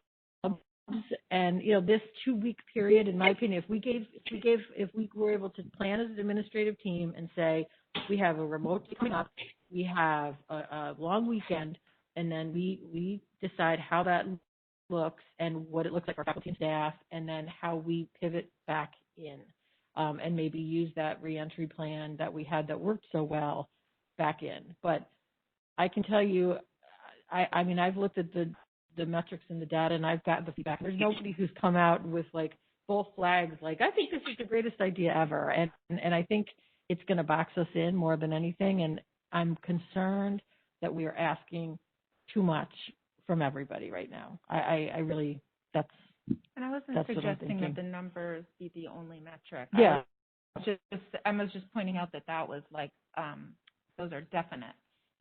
In terms of you can look at them and you see what they are and they tell a story. I also think from where we were, we know so much more about how many people can come in this building, how many teachers we could maybe, students, who have art things going on and other things. I think there's a different way to do it than when we did it in March. That's for sure. And we've got some time to, I think, a couple of days if we did it to figure it out. And when you say a 2-week pivot, what does that look like? Does that look like 100% of students are remote, as well as the schools are being shut down to early COVID, with the teachers being out and everybody's closed down? What is it? What is a pivot? It means that we would do something different as far as reducing our staff. So, I mean, I would still really like to have our elementary students in. However, we've got, we've been getting the COVID positives in the elementary school. So I'm not totally sold on that. I mean, I'm thinking as a school district right now with what's going on, we probably need to go full remote, prepare for it in the next couple of days, and then pivot slightly back in like we did with our reentry phase. So you say the 2 weeks that you're talking about would be fully remote for faculty and students? We have to talk, we haven't decided if faculty can come in. I think we're all open to what works for the adults in that situation. Okay. But right now, when I really looked at our calendar, we have a long weekend coming up, we have a remote day coming up. So that would give us, we don't have devices for the little ones at the elementary school. We've practiced, that's what we've done in our remote days. We've taught and we've also practiced our system. But I do think that we've got a couple days that we could get enough notice out to faculty and staff and, childcare folks to work those things out. How is the leadership team feeling about, what are their thoughts on doing a 2-week pivot starting next week? I would say that they completely I would be standing alone on that, knowing that the decision to come back it was a consensus decision, and I was probably the only one standing at the end, and that's okay. That's okay. What is, if you're standing alone and the entire rest of the leadership team is thinking something different? I'm sorry, the admin team. The leadership team has different views. Just the admin team. So what specifically can you point to that you're wanting to do a 2-week pivot when everyone else on the team evaluated things and didn't feel like that was the right move for the district? Well, I just did in my my presentation, so that would be my reasoning. Lynn's been very proactive about reaching out to, our pediatric pediatrics group to Warren County, and we have to take that into consideration as well. Her reach is wide, and she's collecting the numbers and getting the information. And at the end of the day, it is her decision. So, the admin team, they're doing a great job, and everything is going well. But I mean, given the information that she's been obtaining and speaking with the other superintendents, we have to take that into consideration as well. It's my recommendation, and I stand by it, and I'm completely comfortable with it, and I have to be, because at the end of the day, Katie, it's my responsibility. So I'm making the recommendation, and I'm saying that we've had conversations up to this point, and that's why we're in person right now. But after looking and being in person for an extra week and seeing that the numbers have not popped off, they've increased, I, as the superintendent of schools, and you've asked me to make a recommendation. So I don't really want to get into why my leadership team agrees or disagrees, but I can tell you I have made this decision wholeheartedly, knowing, because they've told me how they're feeling and the confidence that they're feeling in the system. That is one piece, and that's a huge piece in making my decisions. Also, as I've heard from the faculty and staff, that's also a very big piece and kind of a tipping point for me, for where I saw kids in classrooms with teachers who are very stressed out about the situation. So and it's a great question, but I do stand by it, and it's my recommendation. So that's why we're talking about it here. It's a hard one. I want them to agree with me and be happy about the decision, but that's not why I'm here. I'm here to make decisions, and some of them are harder than others, and this one probably the hardest.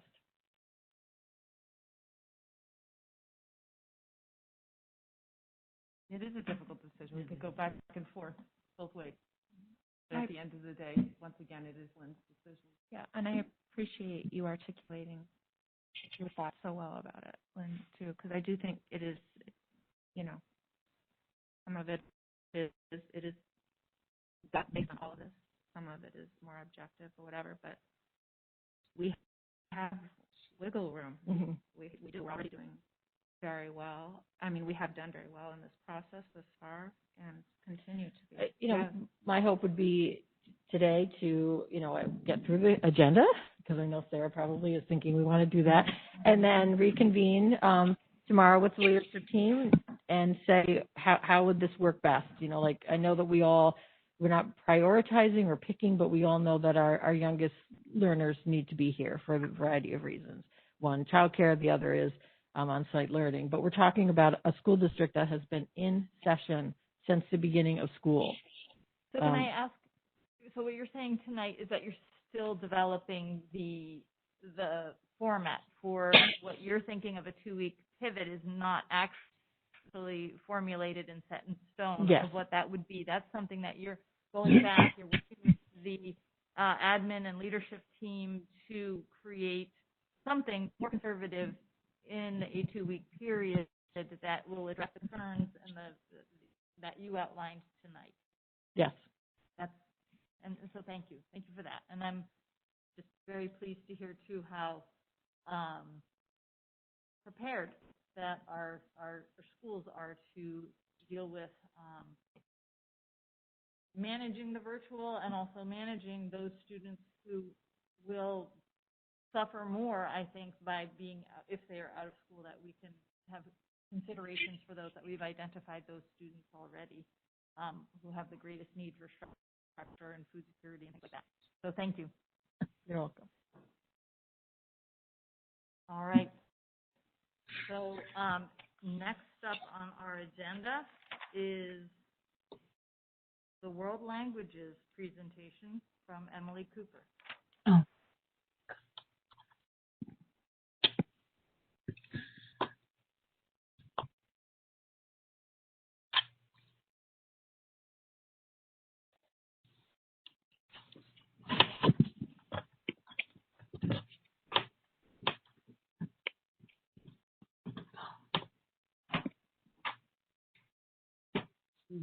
We all set, Megan?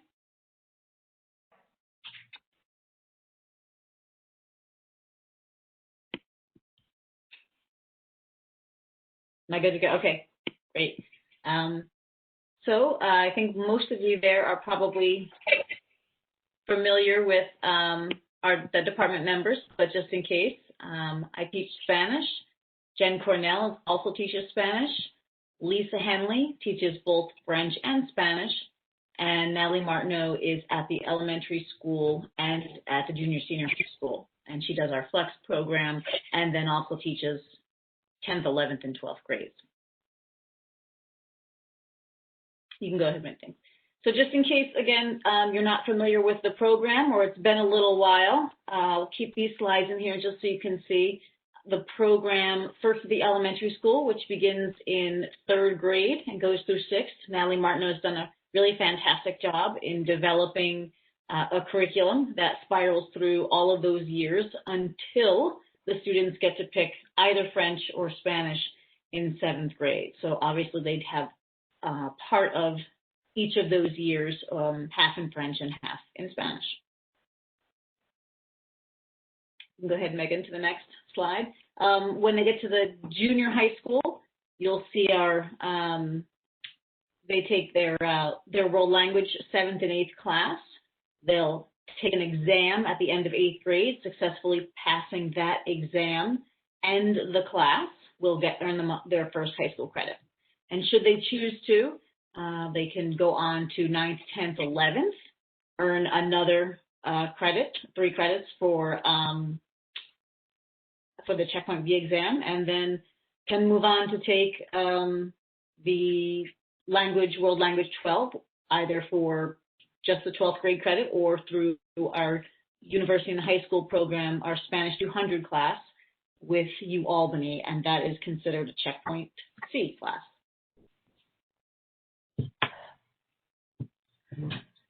We have New York State, pre-COVID anyway, there was a pretty aggressive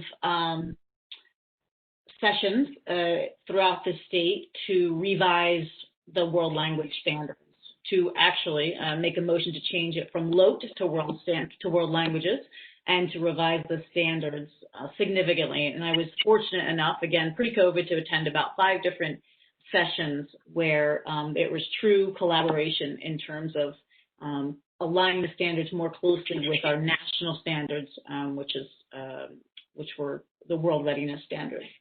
We also revised the themes and topics, which there's a visual there, and at some point they're a little bit more aligned as well to AP themes and topics, which is also kind of nice.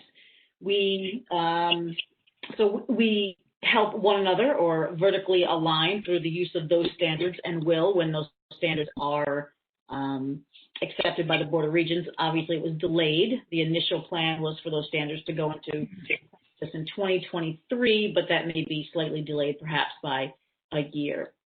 We have our checkpoints. So the themes and topics that were developed are ones that go through that A, B, and C checkpoint. So students may not necessarily be assessed on all of those themes and topics at all those checkpoints, but certainly they would be themes that would be recycled and taught at various levels.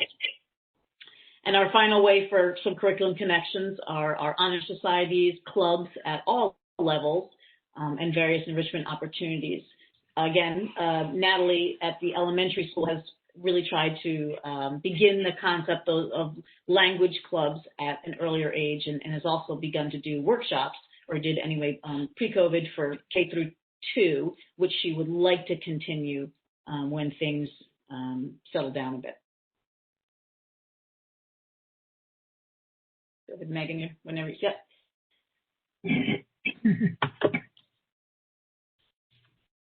You go the other way, yeah. Thank you. So we're pretty lucky in world languages because we have the opportunity to connect to a lot of different curricular areas. So it really wasn't that difficult for us to come up with a lot of examples, and I won't necessarily share all of those, but you can see there that the variety that we have in our curriculum. We've had, I would say, in particular, the last couple of years, a lot of us have explored in particular music and art. So you'll see that reflected in that list as well. In addition, we've tried to involve the kids in as many activities that might make them a bit more globally aware in terms of what they can do, volunteerism, activism, et cetera, in a lot of our different activities. You can go ahead, Megan.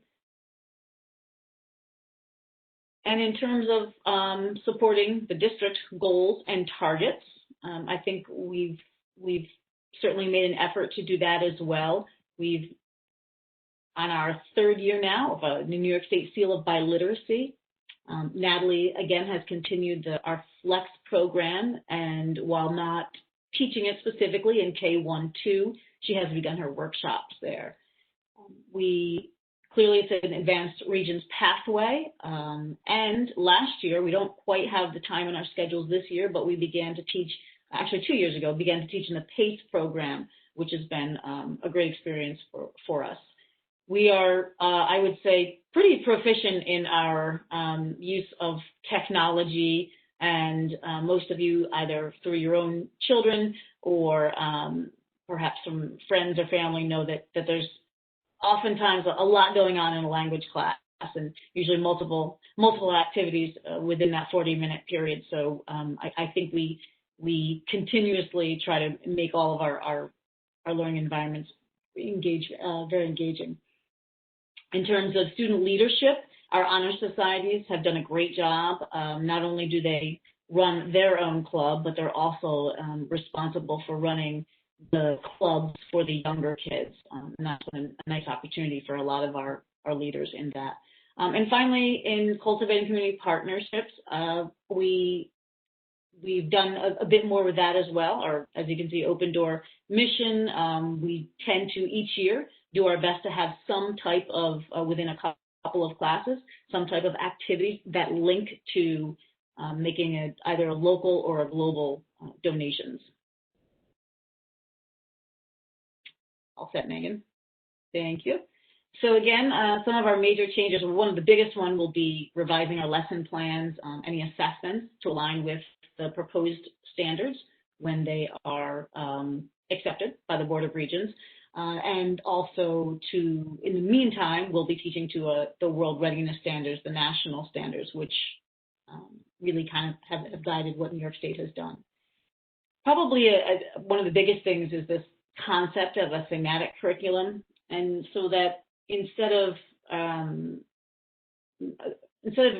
creating a unit or lessons around, let's say, a specific vocabulary word or a grammatical structure, the idea is now that we are perhaps have a much more cultural theme. So an example might be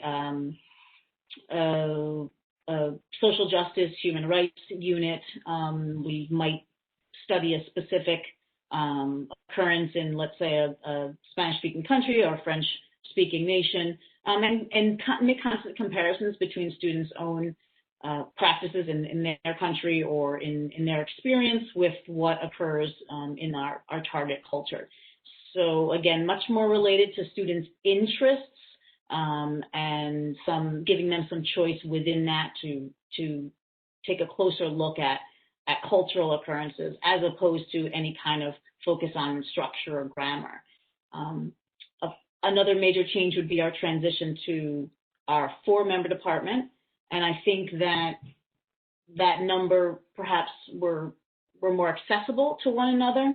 It does, however, create a little bit of a limitation in terms of the department expanding the program. Right now, I would say we are certainly covering the classes that we teach, but that creating a new class, we're not able to teach in the PACE program, for example, this year. Marketing the Seal of Biliteracy will definitely, having 4 members will definitely present a little bit of a challenge for that.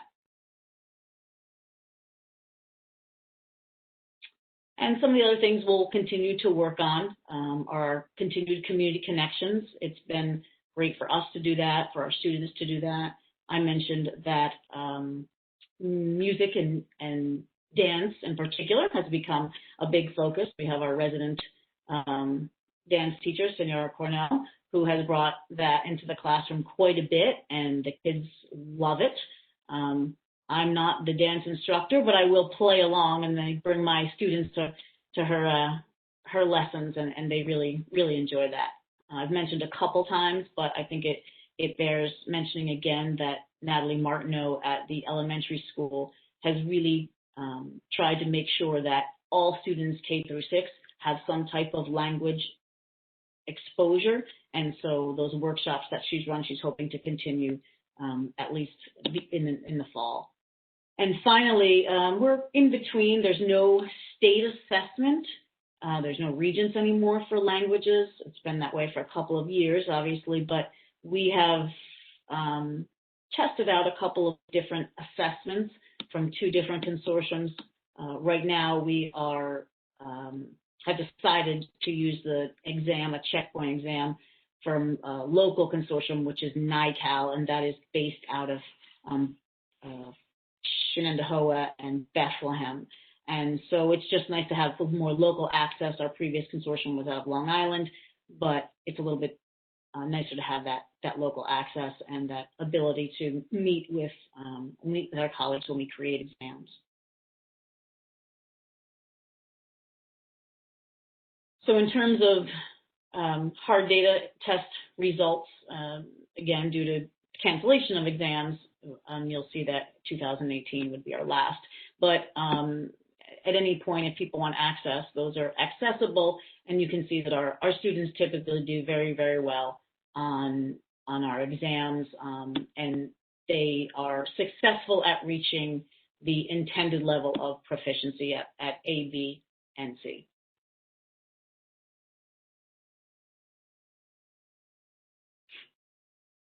And I would say that probably the biggest source for our professional development would be our online presence. So all of us have done several webinars over the last couple of years. I would say all of us are a part of some online communities for world language instructors. And I would speak for myself and probably a couple others to say that probably 60%, 65% of the PD and the enhancing of my own curriculum, it comes from those online communities. They've been an invaluable resource. We certainly still all belong to our state association, NYSAFELT, as well as American Association for Teachers of Spanish and Portuguese and Teachers of French. UAlbany, for those of us that teach the UHS course, they continue to be a great source of information. And finally, the Office of Bilingual Education and World Languages at NYSED, led by the representative Candace Black, has really enhanced the information that they are giving to world language teachers in New York State, and they provide us with lots of support and information.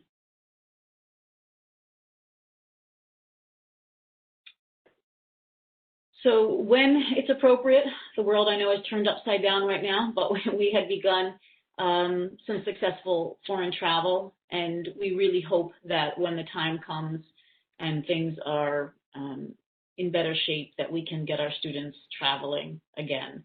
We did obviously have to cancel our trip for last spring, but when it's appropriate, that's something that we want to make sure our kids have the opportunity to do. We're proud of our program, of our 3 through 12 program in 2 languages. We've said this before, but to be such a small district and to have 2 languages and that detail of a program and a program that's in the elementary, middle, and high school, we want to make sure that that's something that we maintain. We'll have a lot to do when things get back on track in terms of aligning with the new standards, and that will certainly keep us busy. And we've had a great partnerships with Caldwell Library, Crandall Library, with Open Door Soup Kitchen and other groups, and we want to maintain that for sure. And I think that's it. If anyone has any questions. Any questions, board members? I just want to make a comment. I'm delighted that our district offers world language starting in 3rd grade. A lot of districts don't start until 6th or 7th grade, and having that earlier start is, I'm pleased that we've been able to do that and have made that a priority. And I loved the, Mrs. Cooper, when you talked about the thematic curriculum as a change. I think that's so important for just the holistic growth of our kids, having them have greater global awareness. So thank you for that shift. Yeah. Your presentation was great. Thank you. Well, Mrs. Cooper, I have to say really quickly, my daughter Kira went through Spanish classes all through high school. She took the Albany class. She went on to college and was excited to continue with Spanish.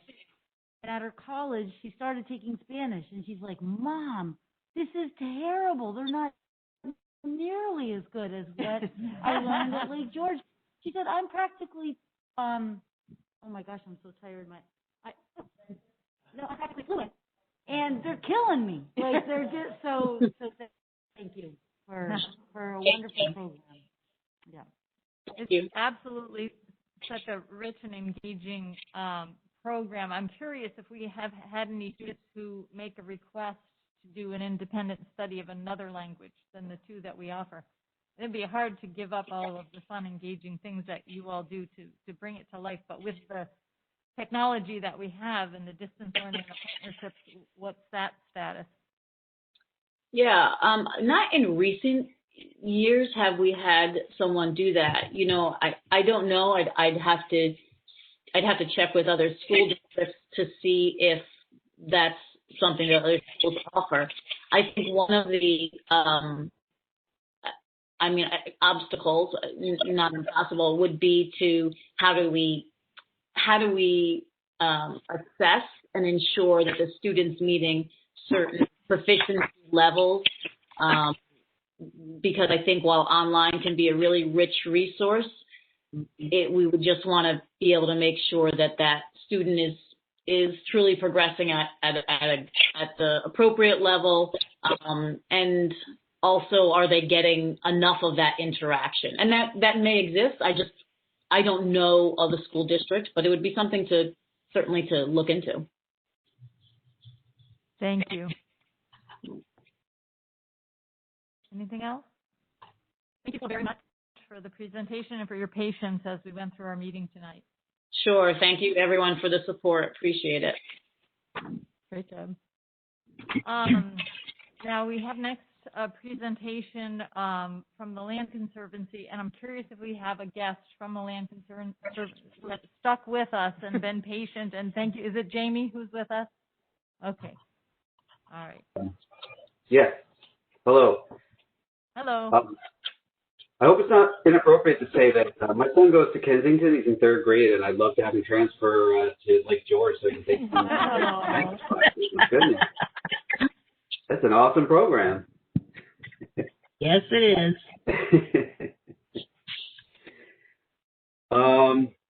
Let's see. I don't know, either Sarah or Megan, Mike had like a PowerPoint. I don't know if that's available. I know you all are very tired. You've had a really quite the discussion. So Katie and I are going to go quickly and this is a pleasant thing. I hope we can go pretty quickly. There is a PowerPoint. I just don't know if we can get it up to show you. We wanted to talk about the land that's next to the school. We own a piece of property called the East Brook Preserve, and just bear with me as I'm talking. I'm just going to try to see if I can bring this up. So there's the piece that we own called the East Brook Preserve, and then there is also the French Mountain Preserve that both the towns of let me back up. So I'm sorry. My name is Jamie Brown. I am the executive director of the Lake George Land Conservancy, and we're the land trust in Lake George. We protect about 12,000 acres in the Lake George watershed. We own about 4,000 acres. We basically protect land to protect the water quality of Lake George and habitat, and we have about 35 miles of trails throughout the watershed that we take care of. Some of it's on our land, some of it's on DEC land. Let me just see if I can share this. Again, I apologize. I'm trying to see if I can show you this. Oh, it's up. Okay, great. So, so a few years ago, about 2-3 years ago, we purchased, thanks to the McPhillips family, about 12 odd acres that's adjacent to your land there, your trails and everything. Eastbrook kind of runs through both properties. The idea was that this is really a great water quality project. Could have been, I think it's like 8 or 12 houses there, and there's a lot of wetlands. There's some really beautiful forest over there. And really, our thought was we really wanted, again, to protect this more for water quality and like kind of an educational type of a place where people could go, not huge crowds, but small groups could go and understand why this piece is important for protecting the water quality. Because it's a really great piece to sort of learn about that. I'll talk about the French Mountain Preserve a little later. So we have met with Katie and Mike to talk about how we could sort of work with school to basically, sorry, it went away, to work together. So again, these two pieces, the Eastbrook Preserve and French, there you go, thank you. If you could just bring that map up, it probably is the best on mine. So this, I don't know if you can see this little piece over here. I don't know if you can see my cursor. The small piece between the purple there. The purple is your land, and then the blue piece is the Eastbrook Preserve. It's about 12 acres, and Eastbrook runs between. Thank you very much for blowing that up. So Eastbrook kind of runs between the two. Bloody Pond Road is there to the right. So the idea, what we were thinking was we'd really like to basically have a way to connect the trails you have with some just a small trail on our land. The idea is, again, we have about, I think it's about 13 odd preserves where we invite the public to it. For example, Pilot Knob, I don't know how many of you have been there, and that gets a lot of use. The Pinnacle, we've worked on that with the town of Bolton, that gets a lot of use. That's not what we envision here. We envision this more of something where, really, frankly, it's for you to use. The idea would be to link your trail system to it. Have some sort of signage that says, you're now entering onto the school property, and something where we would put a lot of signage to help people understand that on our land, it talks about, this is Eastbrook. There's hemlocks on there. We're worried about hemlock woolly indulge and killing hemlocks. Talk about the forest, the flora, the fauna. A place where you all could go and have classes and things like that. People could access it from a parking lot across the street on the French Mountain Preserve, the larger piece over there. And again, I'll talk about that in a minute. But really, the idea is we would probably construct a bridge because over Eastbrook, as you know, that's wet and can kind of flood a lot. We have to get permits and things like that and try to connect the two pieces and your trails with any trails over there. But we wouldn't promote it, on our websites and things. We wouldn't invite the public to come here and overrun this or anything. Again, the idea would be, it really would be more of a resource for you and anybody who really cares about wetlands and things like that. So that's what we're talking about and thinking about for the Eastbrook Preserve. More of a very low-key, definitely passive recreation, no motorized vehicles or anything like that. Something to link up and really hopefully to benefit mostly students and again, anybody who wants to learn about wetlands and things like that from Eastbrook. So that in a nutshell is sort of what we're looking to do with the Eastbrook Preserve.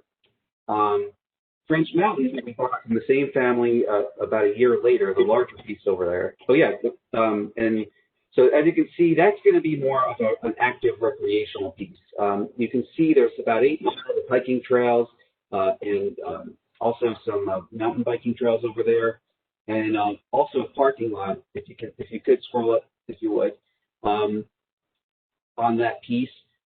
Also included in that, you can see there's, I think it's about 15, 20 cars. Also buses could go there.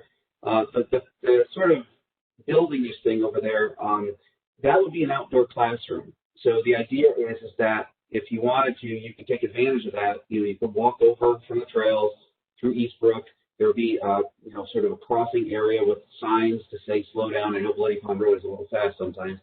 And, other schools would come there, but you could also utilize this outdoor classroom as well.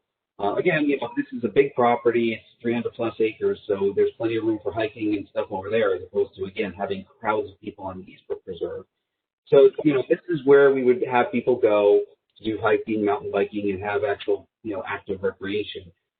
We have signage over here as well, because this is another piece where there could have been quite a bit of development. It's also a good water quality piece, but this is a piece that can handle recreation.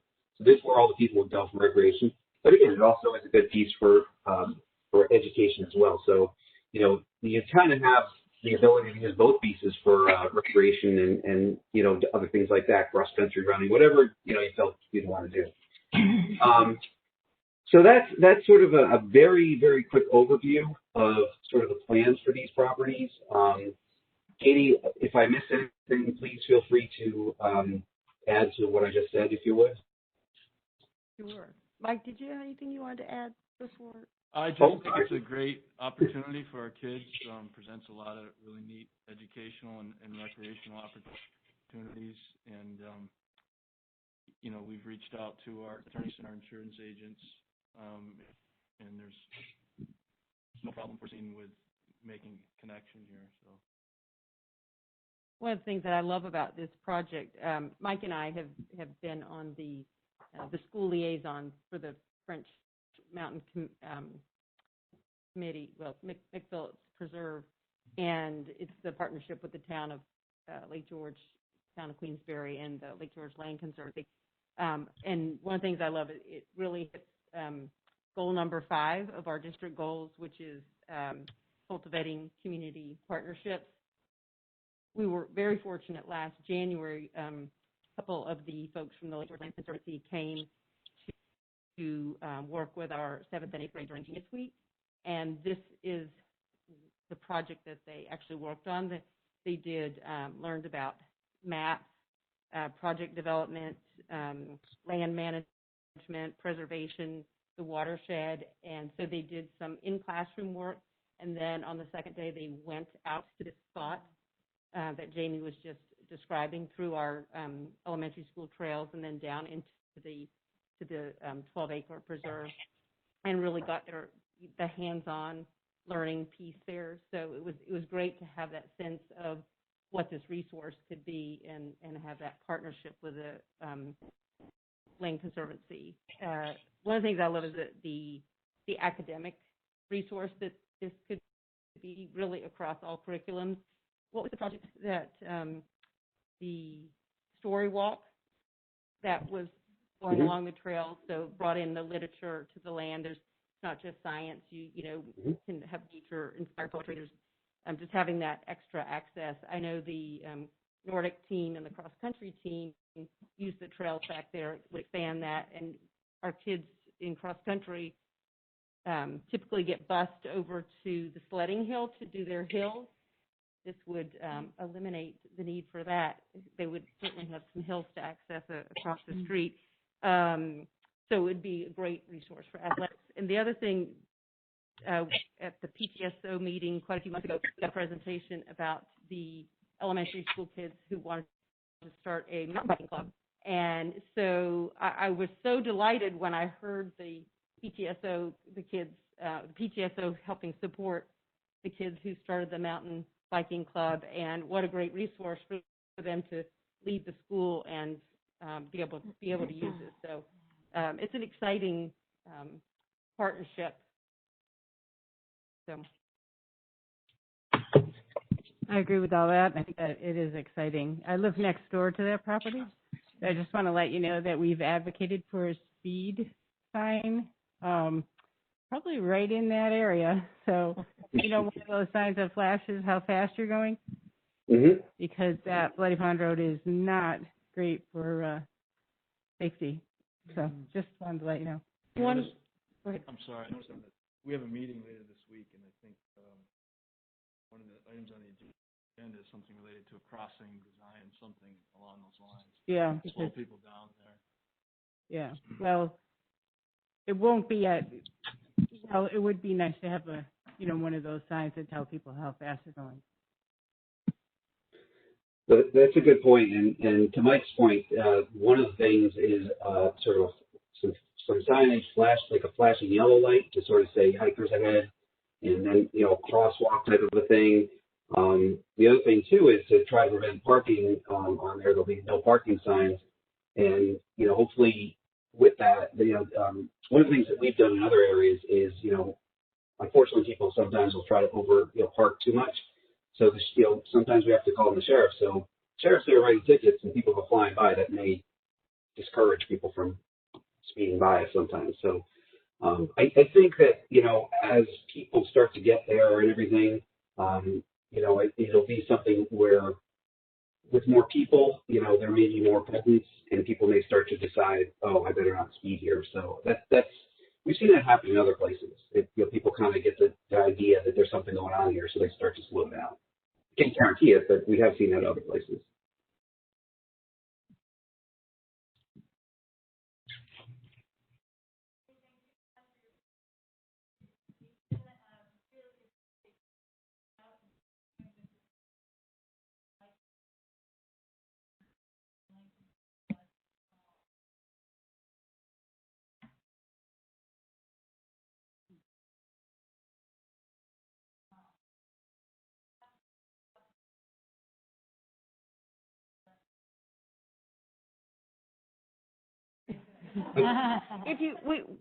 Mike and I do have a meeting on Thursday, so if you did have any questions you want us to bring to the project, please reach out to us. You can send us an email and let us know.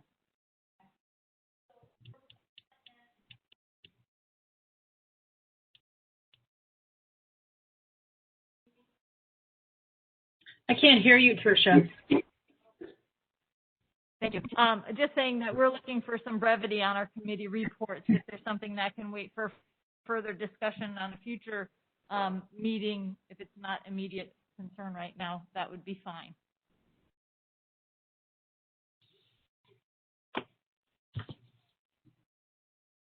So Lynn, sorry. Oh, wait. Yep, Lynn King is up for audit and finance.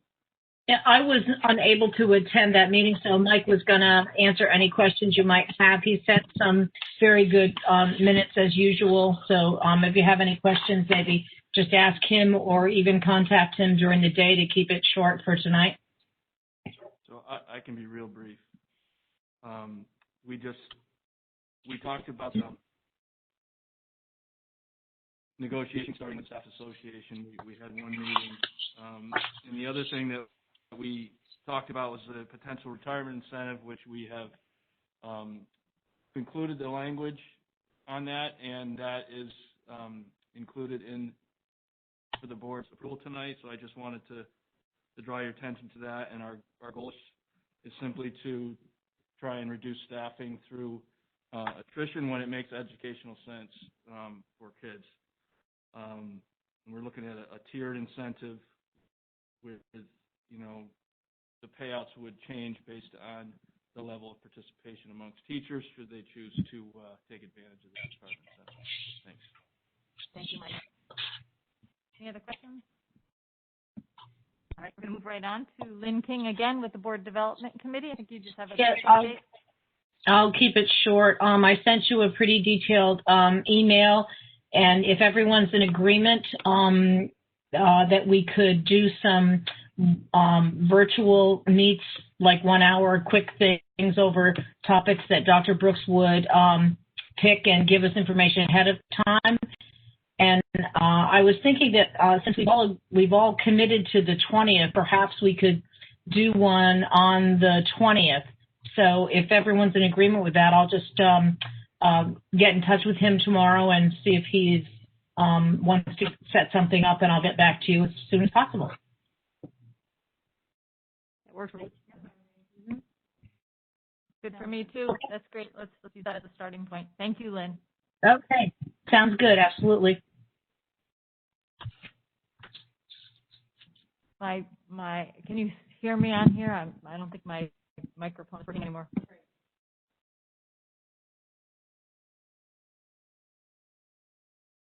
Rosemary, you're up for Okay, curriculum. I'll be brief because it is late. We had an incredibly impressive presentation by our art department and music department at the curriculum committee meeting on December 8th.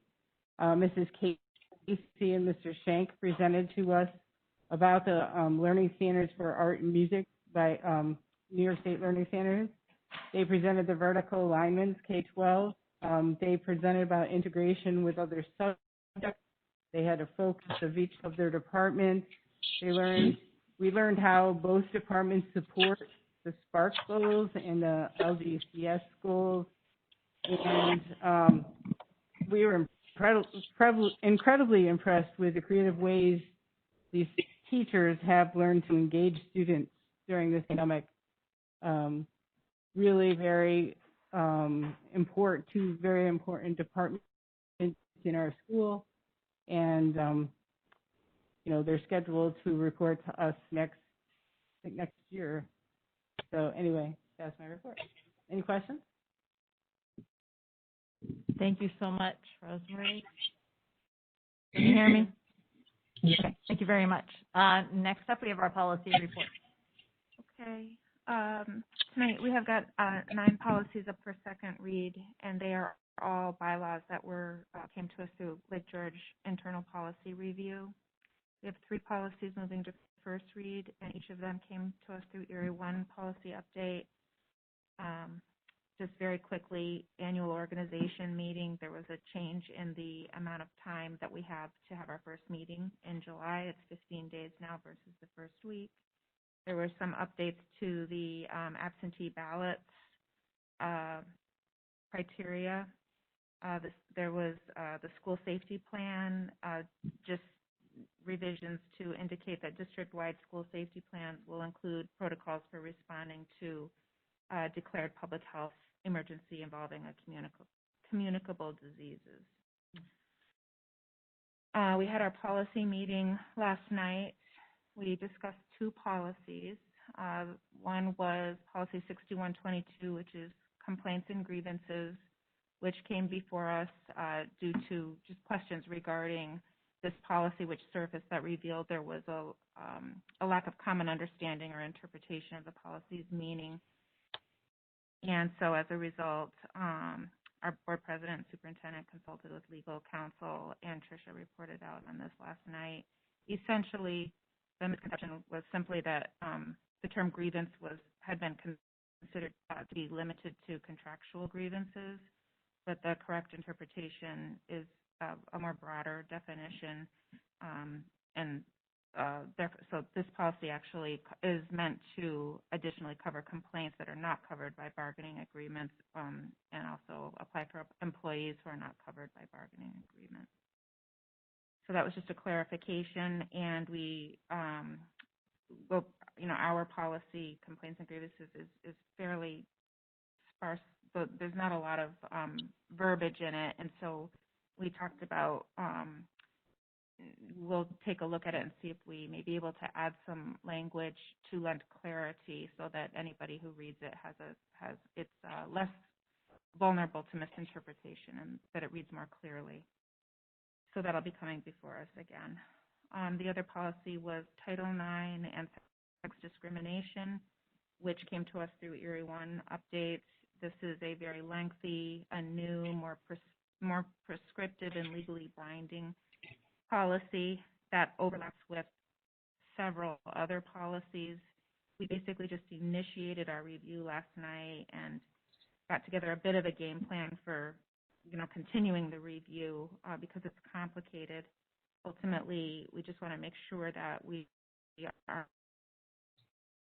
with any other, and we want to make sure that we can make our language as clear and consolidate our policy language as much so that they're easy to understand. So we'll be looking for support from our legal counsel and, of course, support from our Title IX coordinators as well. And so that is to be continued.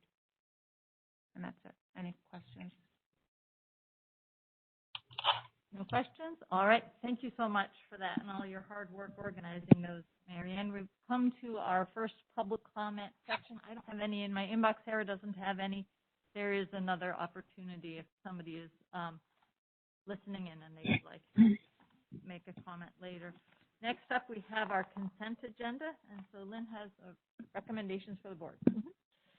As recommended by the superintendent, be it resolved that the Board of Education of the Lake George Central School District hereby approves the school business consent agenda, items A through H.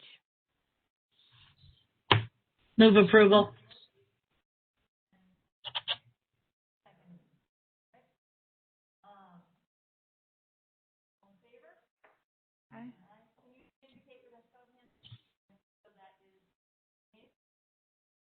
Can't hear you, Trika. Sorry.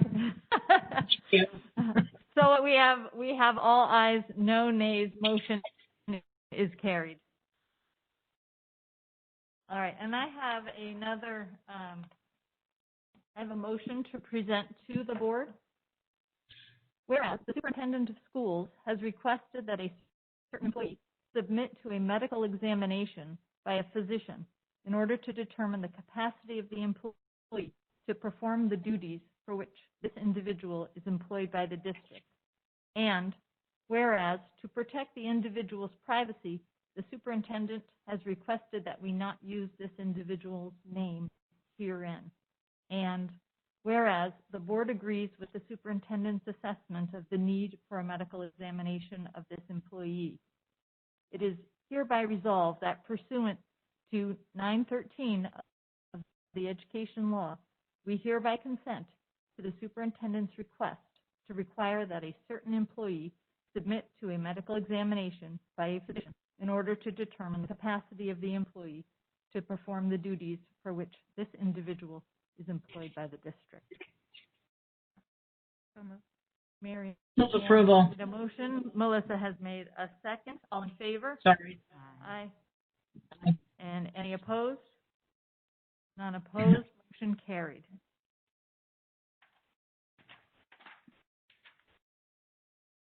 All right.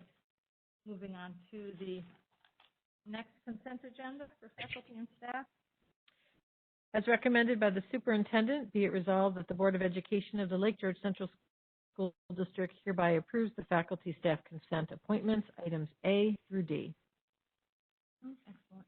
All got motion from and a second from Katie. All in favor? Aye. Marianne made a motion. Katie did the second. All showed favor. Any opposed? And motion is carried.